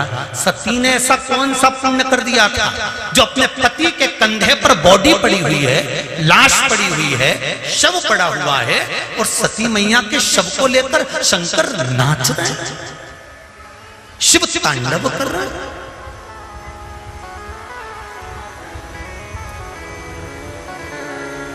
कई लोग हमको पागल कहेंगे, बताओ सीवर वाला गुरुजी तो बैठे बैठे कहते रहता है 21 दाने चावल के चढ़ा दो तो 11 दाने चढ़ा दो तो 5 दाने चढ़ा दो तो 7 दाने चढ़ा दो, 7 बेलपत्र चढ़ा दो तो काली मिर्ची इतनी चढ़ा दो। उसका कारण क्या है? कभी एक एक पुराण को, एक एक शास्त्र को उठाकर तो देखो कि उसमें कितना कितना वर्णन लिखा हुआ है कि कितनी मात्रा में क्या चढ़ना चाहिए। आपने एक भगोना चाय रख दी, चाय के लिए इतना बड़ा भगोना, उसमें 50 लीटर दूध, 50 लीटर पानी और तुम चाय बना रही और पत्ती एक चम्मच डाल दी, चाय में स्वाद आएगा? नहीं। उसके अनुसार आपको चाय की पत्ती भी ज्यादा डालना पड़ेगी। जब दूध डाल ज्यादा है तो पत्ती उतनी डालो। अब तुमने जैसे किसी किताब में लिखा रहता है 2 चम्मच बेकिंग पाउडर डालो, आधी चम्मच शक्कर डालो, फिर 1.5 चम्मच इलायची का पाउडर डालो, फिर आधी चम्मच ये डालो, फिर धीरे धीरे उसको धीमी धीमी आंच पे हिला। तो उसने नहीं तो डायरेक्ट लिख देता तुम्हारी मर्जी पड़े उत्तर कोड़ी दो। काय को माथा बच्ची करेगा मैं मतलब का कि 250 ग्राम डालो कि 2 ग्राम डालो कि 4 ग्राम डालो। हलवाई भी तुम्हारे यहाँ पर अगर कोई बड़ा फंक्शन है, तुम्हारे यहाँ पर अगर कोई शादी ब्याह है, तुम्हारे यहाँ पर कोई कार्यक्रम है तो हलवाई भी लिख देता है तराजू बाट ला कर रखना, हलवाई भी लिख देता है आधा किलो जीरा ला के रखना, 1 किलो ये ला के रखना, 2 किलो वो ला के रख देना। नहीं तो हलवाई कह देता पर्चे के ऊपर लिख के तुम्हारी मर्जी पड़े उतना लाने पटक दो, मैं तो बना दूंगा। पर नहीं, इतना तो चाहिए, स्वाद लाना है तो ये सब सामग्री तो मुझे इसमें डालना पड़ेगी। उसी तरह अगर पति के कंधे पर जाना है प्राण छूटने के बाद, माता सती का शरीर अगर शंकर के कंधे पर पड़ा था, 52वें नंबर का विवाह है माता पार्वती और शंकर का। 51 बार माता पार्वती जन्म लेकर प्राणों को त्याग चुकी थी। 50 बार माता पार्वती, कभी उमा, कभी कात्यायनी, कभी कुष्मांडा, कभी स्कंदा, ऐसा माता पार्वती के ना जाने कितने जन्म हुए, कितने अवतार हुए। इन सारे जन्मों में माता पार्वती के शरीर को शंकर भगवान कंधे पर लेकर नहीं नाचे। माता उमा को लेकर शंकर भगवान कंधे पर नहीं नाचे, माता कात्यायनी को लेकर नहीं नाचे, कुष्मांडा को लेकर नहीं नाचे, स्कंदा को लेकर नहीं नाचे, ध्रुमा को, बगला को मेरे भगवान शंकर कंधे पर लेकर नहीं नाचे। शंकर भगवान अगर कंधे पर लेकर नाचे हैं तो माता सती को लेकर नाचे। उसका कारण क्या था? क्योंकि सती मैया कोई भी वस्तु केवल एक समर्पित नहीं करती थी। माता सती का नियम था वस्तु की मात्रा को बढ़ा देती थी। शंकर का अनुमोदन करने के लिए, शिव का स्मरण करने के लिए माता सती दीप भी अगर लगाती थी तो एक बाती का नहीं लगाती थी। बाती की फिर सरल भाषा में समझ लो, और सरल समझ लो।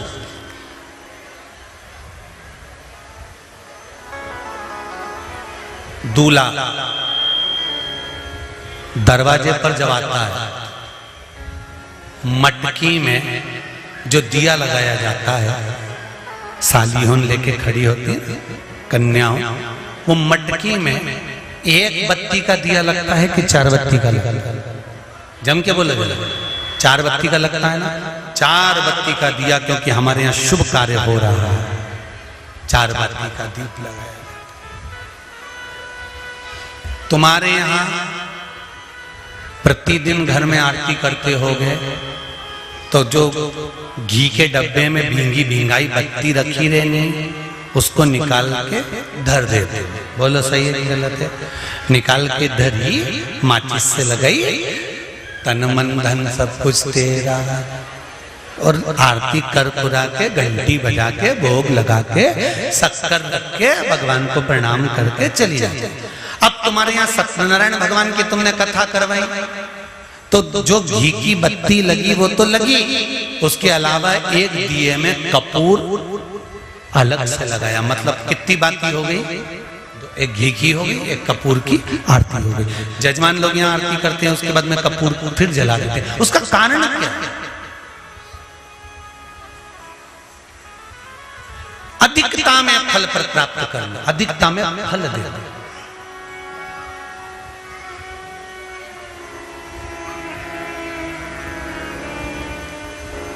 साल, 2 साल, 4 साल, 6 साल में आप भी प्रयास करा करो, पतली पतली बत्ती बनाकर 108 गिनकर घी में जब उसको पूरी बांध लो, घी में भिगो कर रख लो। कोई घर में विशेष कार्य हुआ, या कहीं तीर्थ गए, कहीं गंगा जी के घाट पर गए, सरयू, मंदाकिनी, नर्मदा, गोदावरी, छिपरा आदि कादि के घाट पर गए, तो उस बत्ती को प्रकट कर कर जलाकर रख दिया। क्या होता है उससे? माता सती ने कौन सा पुण्य करा था? जो शंकर भगवान के कंधे पर शव पड़ा हुआ था और शंकर नाच रहे थे, वो सती का पुण्य था कि वो कभी एक सामग्री से शिव को प्रसन्न नहीं करती थी, बहुता में देकर शंकर को रिझाती थी। इसलिए शिव ने उसको अखंडता प्रदान की। शंकर भगवान ने अखंडता दी है उसको, अखंडता।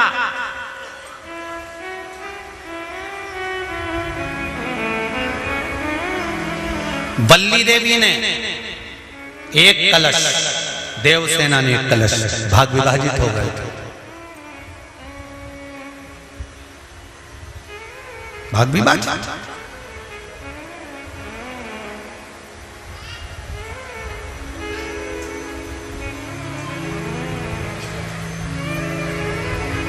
आधा भाग भगवान को चाहिए ही पूर्णता में। फिर निवेदन करेंगे। अब एक प्रश्न और खड़ा हो जाता है, ध्यान दीजिएगा जरा, कि गुरुजी तो कथा में कहते हैं कि एक बेलपत्र भी चढ़ा दी तो भगवान शंकर ने स्वीकार करी। सियोर वाले गुरुजी कहते हैं एक चावल का दाना भी चढ़ाया तो भगवान शंकर ने स्वीकार करा।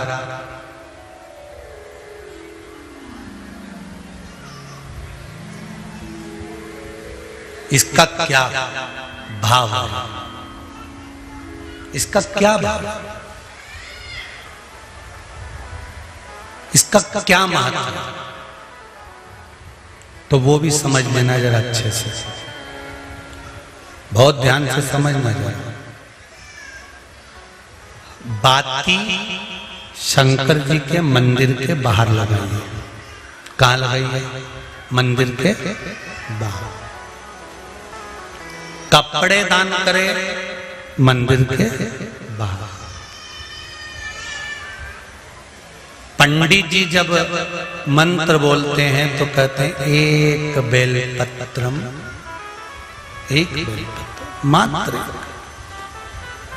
एक चावल का दाना सियोर वाला महाराज भी कहता है कि एक चावल का दाना शंकर भगवान को समर्पित कर दो, एक बेलपत्र समर्पित कर दो, एक लोटा जल समर्पित कर दो, एक फूल की मात्र एक पंखड़ी भी चलाई तो भगवान शंकर इसको स्वीकार करेंगे। इसका महत्व क्या है? तो लिंग पुराण में लिखा है, जब शंकर भगवान पर, शिवलिंग पर कोई एक वस्तु भी समर्पित होती है तो वहां शंकर जी का नाम बदल जाता है और शिव जी का नाम लक्षेश्वर महादेव हो जाता है। कौन से महादेव हो जाते हैं? लक्षेश्वर। शंकर भगवान को जब एक चावल का दाना, एक वस्तु, एक सामग्री शिव को समर्पित करी जाती है, वहां शंकर लक्षेश्वर महादेव हो जाते हैं। लक्षेश्वर का मतलब क्या होता है कि एक बेलपत्र समर्पित करी तो शंकर भगवान ने उस बेलपत्र को 1,00,000 बार स्वीकार कर लिया। एक चावल के दाने को 1,00,000 बार स्वीकार कर लिया। शंकर भगवान लक्षेश्वर महादेव बन गए। लाखों की संख्या में शंकर भगवान के स्वरूप वहां पर प्रकट कर गए।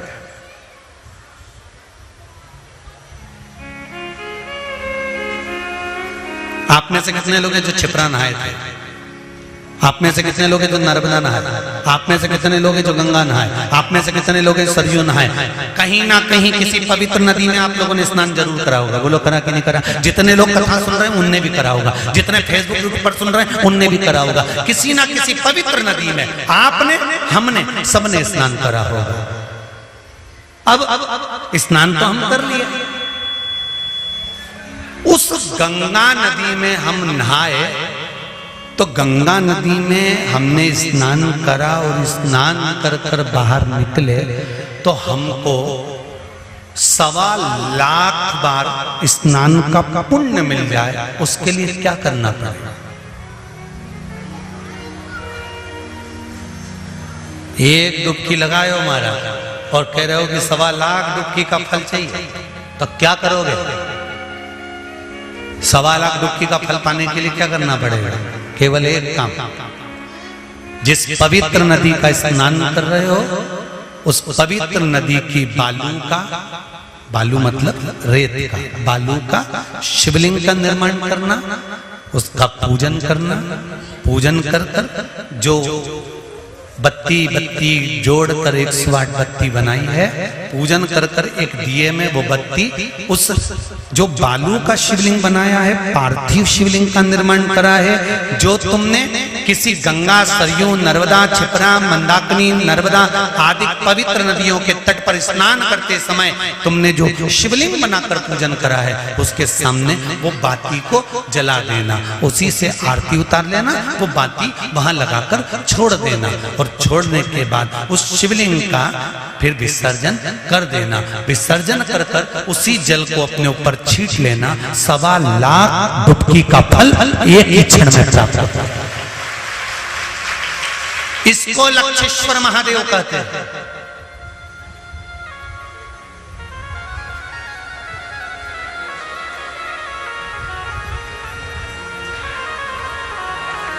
इसको लक्षेश्वर महादेव कहते हैं। महाराज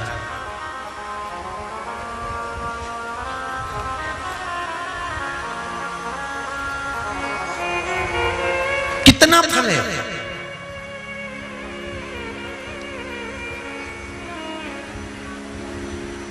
एक चावल का दाना समर्पित करने का कितना फल है? एक बेलपत्र समर्पित करने का कितना फल है? एक पुष्प की एक पंखड़ी समर्पित करने का कितना फल?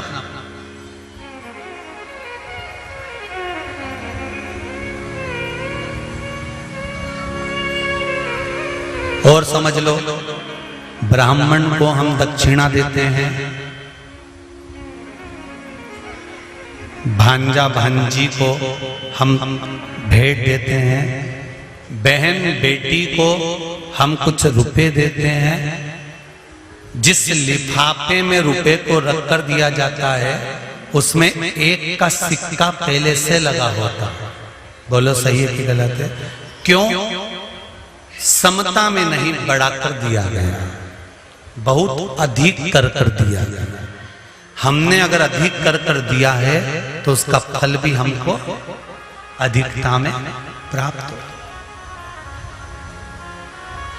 अधिक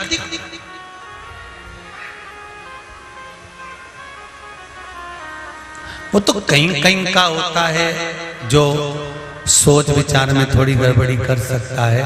एक हमारे मित्र हैं, एक जगह जन्मदिन पर गए तो वहां उन्होंने जन्मदिन पर उन्होंने 5 रुपए लिफाफे में रखे। तो हमने कह दिया, क्यों रे ओ प्रकाश, उसके यहाँ जन्मदिन पर जा रहा है और 5 रुपए रख रहा है? तो क्या हमने जन्मदिन मनाया था 8 साल पहले, तब उसने भी तो 5 रुपए रख के दिए थे। तो हमने कहा 8 साल पहले 5 रुपए की महत्वता थी, अब तो 5 का 10 हो गया, तो 10 तो दो।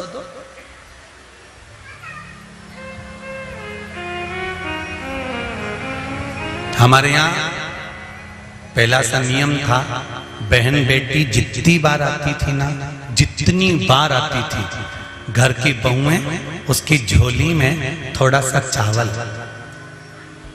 दाल जो भी घर में होता था वो डालती थी।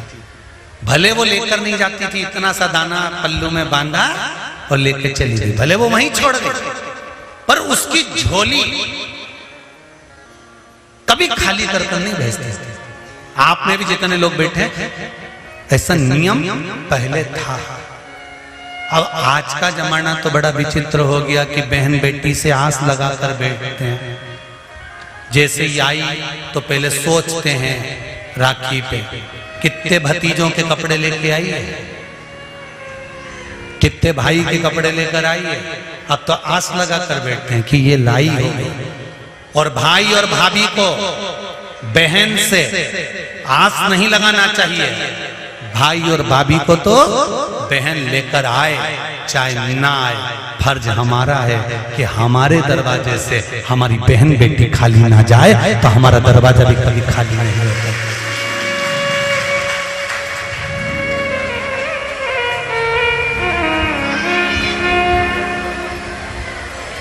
कितना अंतर है,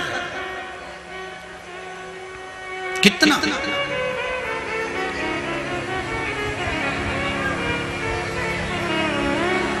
सनातन धर्म में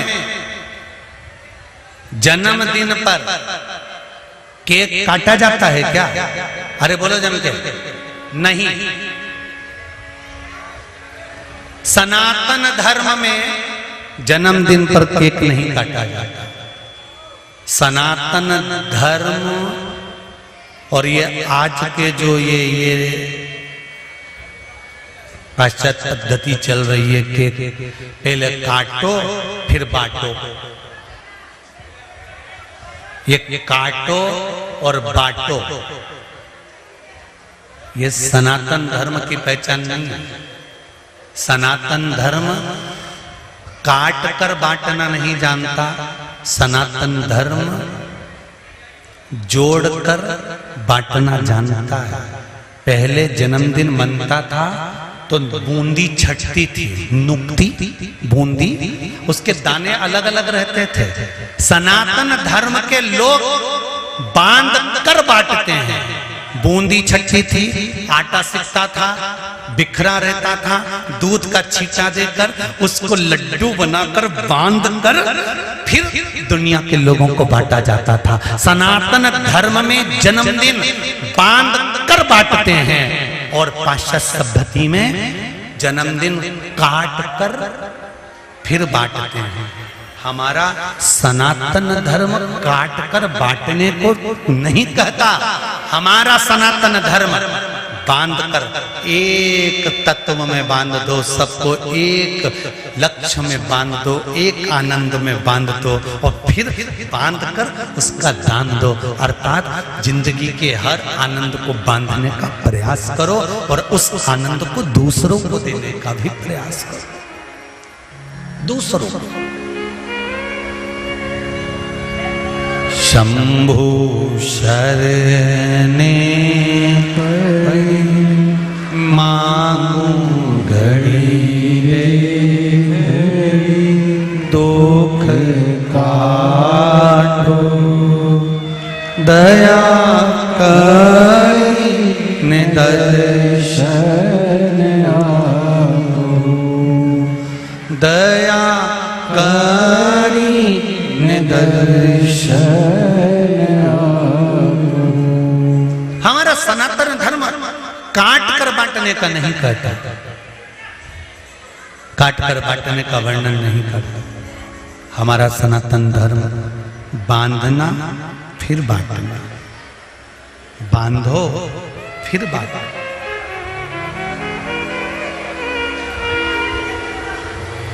बोल लक्षेश्वर महादेव की जय, कुबेरेश्वर महादेव की जय।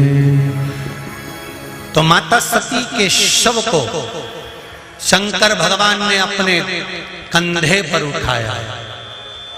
उसको उठाने का कारण क्या था? क्यों, किस लिए ऐसा? वो कहते हैं ना, कौन सा पुण्य, वो कहे ना, ऐसा कौन सा पुण्य किया गोरा शिव तेरे दर पे आती हैं, शिव तेरे दर पे आते हैं, भोला तेरे दर पे आते हैं। ऐसा कौन सा पुण्य किया गोरा भोले दौड़े चले आते हैं। वो पुण्य कौन सा है, वो आनंद कौन सा है, वो सुख कौन सा है, कौन सा पुण्य है? और वो पुण्य कोई दूसरा नहीं है। मेरा निवेदन रहेगा सौभाग्यवती माताओं से,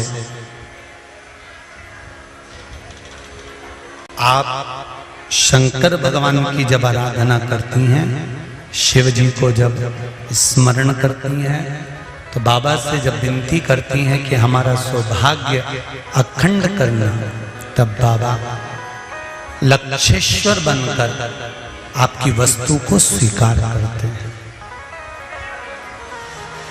तब मेरे भोलेनाथ, मेरे शंभू, मेरे शंकर सती मैया को भी कंधे पर लेकर नाचते रहे।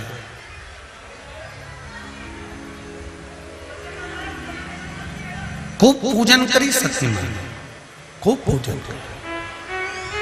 और सती मैया ने जब भगवान शंकर की आराधना करी, स्तुति करी, शिवपति के रूप में मिल भी गए, शंकर भगवान पति बन गए।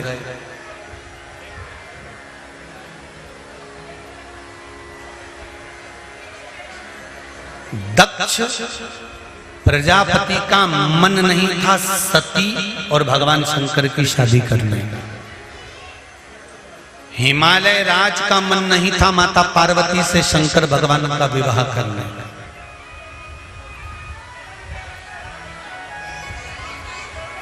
सती मैया और शिव जी के विवाह का बिल्कुल मन नहीं था दक्ष का। जैसे आप हो वैसे दक्ष प्रजापति, आपकी भी तो बहुत सारी चॉइस है। बिजनेस वालों को नहीं दूंगी लड़की, खेती वालों को नहीं दूंगी। कैसा चाहिए? अरे बोलो तो जम के, नौकरी वाला। अब वो नौकरी वाला इतनी दूर नौकरी कर रहा है, क्या खा रहा है, कितना पी रहा है,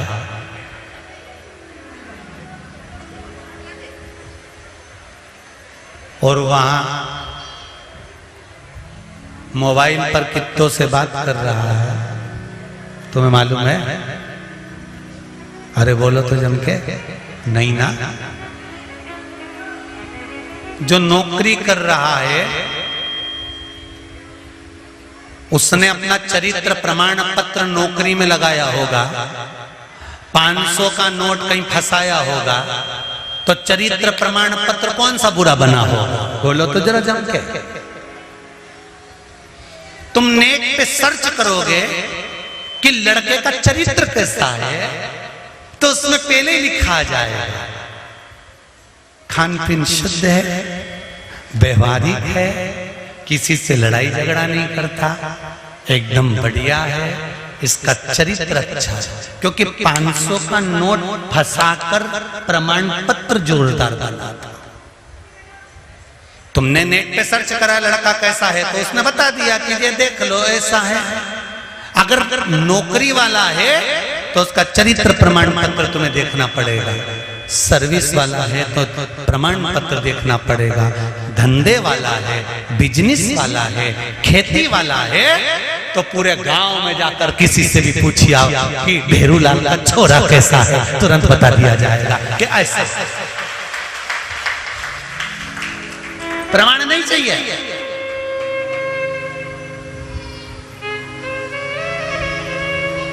क्यों? उनकी छोरी का संबंध आया हमारे छोरे के लिए, छोरी कैसी है? अच्छी है, लड़की तो बढ़िया है, पर अपना लड़का थोड़ा हाइट में, उसकी छोरी थोड़ी छोटी है। अच्छा, बस इतना मालूम पड़ गया? नहीं है तो ठीक, अरे बहुत जोरदार परिवार, बहुत बढ़िया। पहले के समय में गांव में रिश्ता आता था और पूरे गांव के लोगों से पूछा जाता था, गांव के लोग सब अच्छे से बताते थे कि ऐसा परिवार, ऐसा कुटुंब, ऐसा कबीला। आज के जमाने में पड़ोस में रिश्ता आता है, पड़ोसी से पूछा जाता है, जरा से पानी भरने के नल के चक्कर में एक बार बाल्टी लगाने के चक्कर में झगड़ा हो गया था, तो उसकी बेटी का संबंध आया, तो ये बाल्टी वाला जैसे इससे पूछा कि संबंध कैसा, अरे उनकी छोरी है, नल पे ऐसा झगड़ा करे,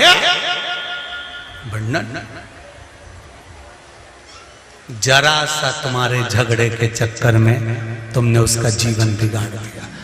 पड़ोसी का फर्ज है, कोई बेल चढ़ रही है ना, तो बन सके तो उसको बांस का टेका देकर और चढ़ाने का प्रयास करना चाहिए। जाओ, बहुत अच्छा लड़का है, बहुत अच्छी बेटी है, अच्छा है तो अच्छा कह दो। अरे नी ओके तो बेरू जी आया, नहीं वो तो ऐसा नहीं, वो तो वैसा, चढ़ाने का प्रयास करो, ऊपर की ओर चढ़, गिराना नहीं। बेटा बेटी के संबंध जब होते हैं, गांव के लोग हो चाहे शहर के लोग हों, एक बात ध्यान लगाकर देखना कि हमारी भी बेटी, हमारा भी बेटा होगा, उसका भी संबंध करना है, सबके प्रति अच्छा भाव लेकर आओ। श्रेष्ठ बात,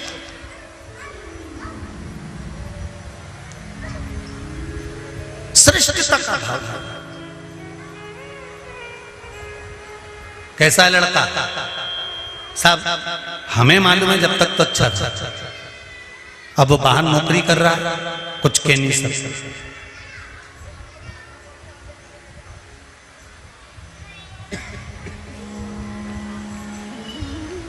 अभी 5 साल 6 साल की लिस्ट निकालना, जिन लड़कियों ने सुसाइड करा है, जिन लड़कियों ने अपने आप को समाप्त करा है, उनकी लिस्ट निकाल कर देखना।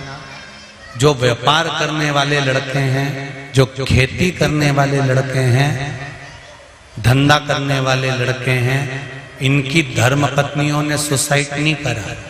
अंदाजा लगाकर देखना, जिनके पति सर्विस में थे, नौकरी में थे, उन कई लड़कियों ने सुसाइड करा, मरी, तो उनका अंदाजा लगाओ। पूछा गया ये मरा क्यों, ये मरी क्यों, इसका कारण क्या था, तो अंदाजा लगाया गया कि बड़े परिवार में बेटी को जब ब्याहते हैं तो बड़े परिवार में बेटी को अगर दुख आता है ना तो किसी के आगे रोकर अपना मन हल्का कर लेती है। बड़े परिवार में बेटी को समझाने वाले ज्यादा होते हैं। और केवल लड़का अकेला देखा, सर्विस वाला देखा, बेटी को ब्याह कर ले गया, सम्मान कर रहा है कि नहीं कर रहा, मान दे रहा है कि नहीं दे रहा, अपमान कितना कर रहा है, हाथ उठा रहा है, कहीं अपशब्द बोल रहा है, कहीं गाली दे रहा है, कहीं ताने दे रहा है। बेटी किसको कहे, घुट घुट कर मर जाता है, प्राण छूट जाता है।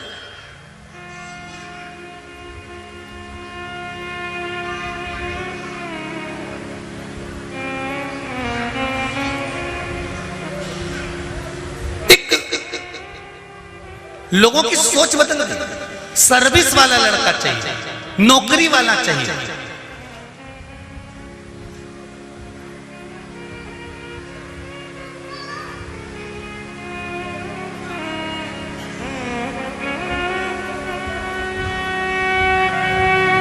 कहां जाएगा जी?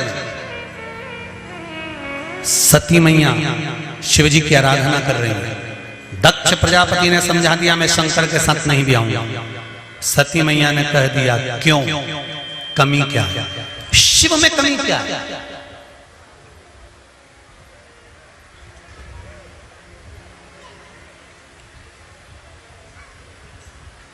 शंकर भगवान में कमी क्या है? शंकर के साथ विवाह करने में दिक्कत क्या है? अरे सती तुम्हें मालूम नहीं है, मैं दक्ष प्रजापति हूं, राजा हूं।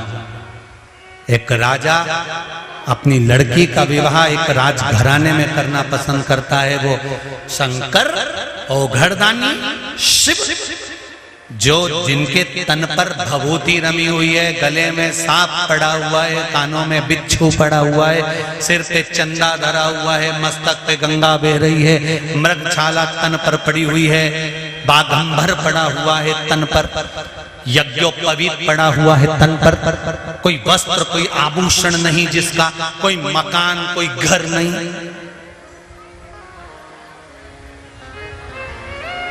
और तुम पूछ रही हो कि इसमें कमी क्या? पार्वती मैया ने कहा तुमने घर देखा, हमें जरूरत ही नहीं है घर की। क्या जरूरत?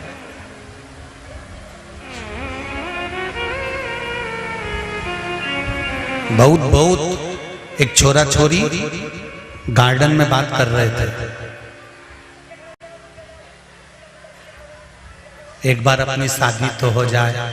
छोरी बोली पूरे घर को स्वर्ग बना दूंगी, पूरे घर को स्वर्ग बना दूंगी।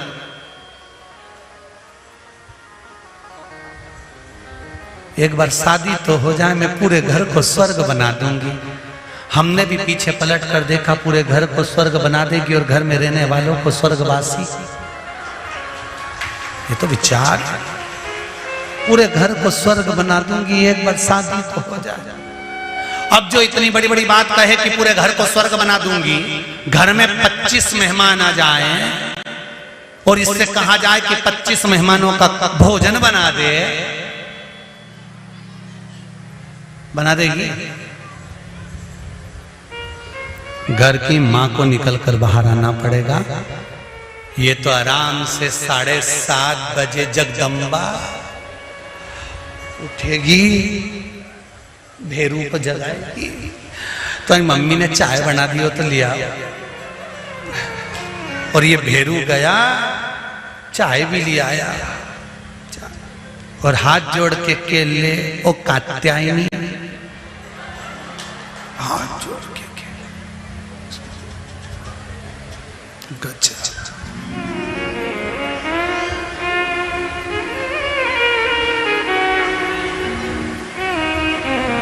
कई घर की माताएं तो आश्चर्य में पड़ी रहती है, मेरा छोरा शादी के पहले ऐसा था, शादी के बाद ऐसा हो गया। तुमको समझा दो, मोड़ बना था सिर पे, टर्निंग पॉइंट आ गया। छोरा और छोरी को मोड़ बांधा जाता है, मतलब अब ये तुम्हारा छोरा टर्न ले रहा है। अब तुम्हें पूछे किडनी पूछे मालूम नहीं है।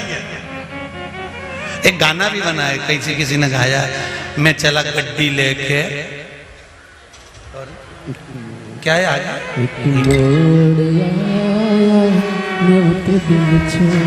फिर वो मोड़ वाली बात आ गई, एक मोड़ बस वो मस्तक पर बंधने वाला मोड़ भी टर्न करता है, जिंदगी की लाइफ बदल देता है। उस समय पर जरूरी है पति और पत्नी के सिर पर जब जवानी में, तरुणाई में मस्तक पर मोड़ बांधा जाए, तब पति और पत्नी को सोच लेना चाहिए अब हमारा टर्निंग पॉइंट आ रहा है, इसलिए हमें भी अपने दिल को शंकर के प्रति मोड़ देना चाहिए, जीवन उसके सहारे चाहिए। भगवान का भजन बूढ़े लोगों के लिए नहीं, क्योंकि इन्होंने तो बुजुर्ग अवस्था पा ली है। सुधरने की जरूरत है आने वाली पीढ़ी को, मंदिर जाने की जरूरत है आने वाली पीढ़ी को, भजन की जरूरत है आने वाली पीढ़ी को।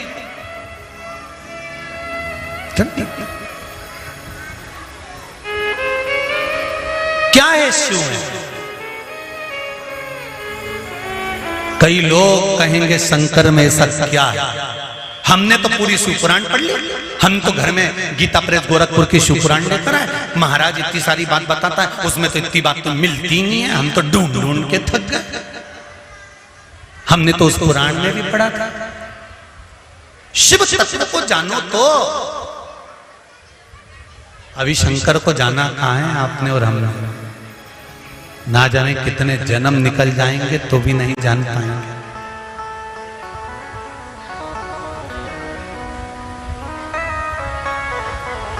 शंकर को जानना सरल।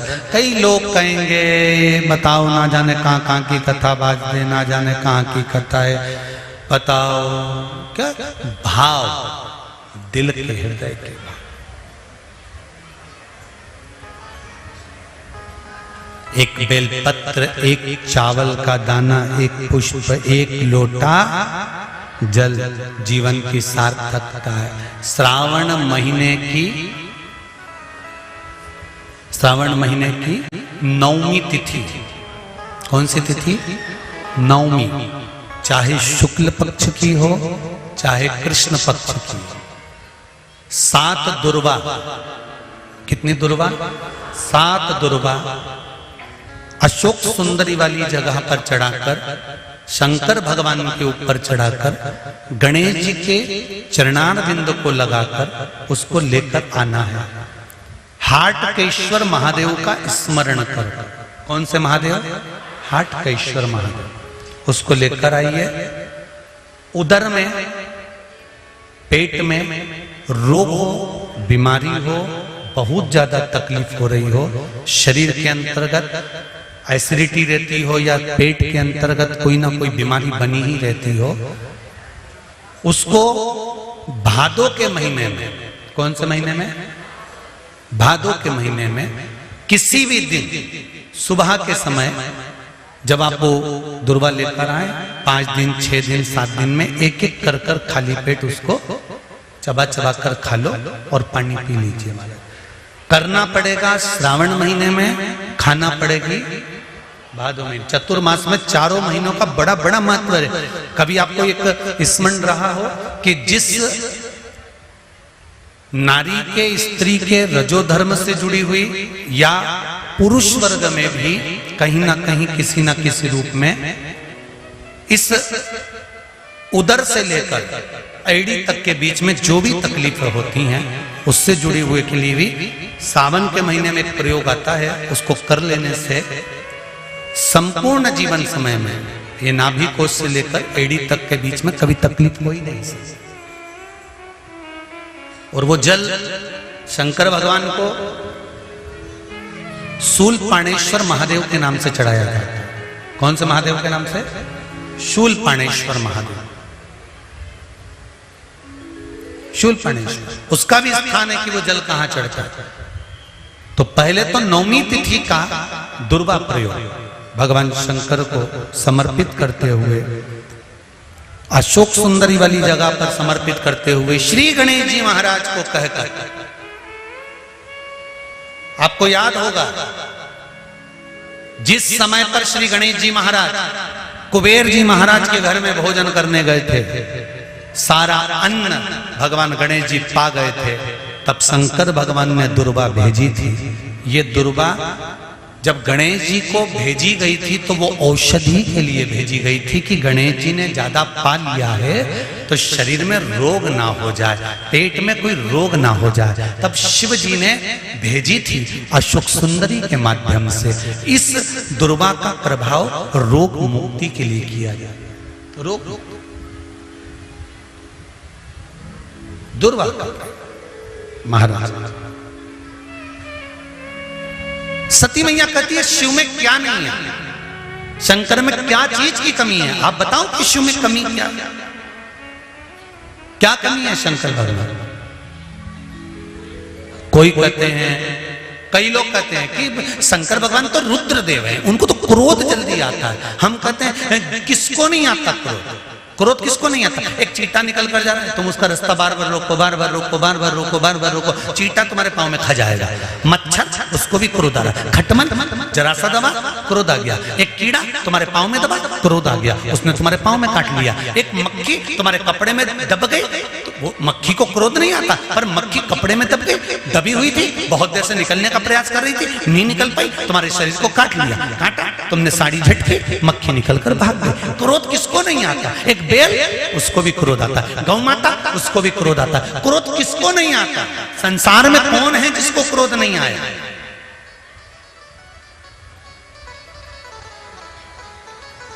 मेरे शिव को क्रोध आता है, पर कब आता है। कहा जब भगवान विष्णु कहते हैं कि अब सृष्टि का संहार करना है, तब मेरा देवाधिदेव महादेव क्रोध में आकर सृष्टि का संहार कर देता है। सती मैया कह रही है पिताजी शिव जी से मेरा विवाह करा दो। शंकर भगवान ने विवाह करा दिया, मन गवारा नहीं करा, इसलिए शिव जी को पूछते नहीं थे।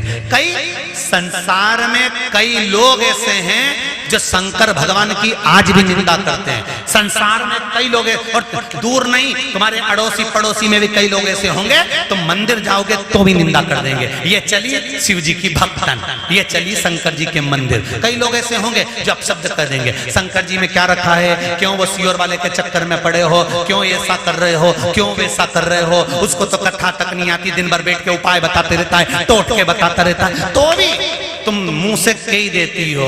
उसने किसी के घर जाके थोड़ी ना किया कि तुम उपाय करो, मन हो तो करो, नहीं तो चच्चर तान के सो। कौन कहे किसी और वाला महाराज तुम्हारे घर पर आकर कहा था कभी कि तुम ये करो। अगर तुम्हें कथा अच्छी लगे तो टीवी चालू रखो, नहीं तो रिमोट तुम्हारे हाथ में दूसरा महाराज आ रहा होगा, उसको देखो। कहा किसने तुमसे किसी और वाले महाराज। शंकर से दिल लगाना सरल नहीं है, शिव से दिल लगाना बड़ा कठिन है।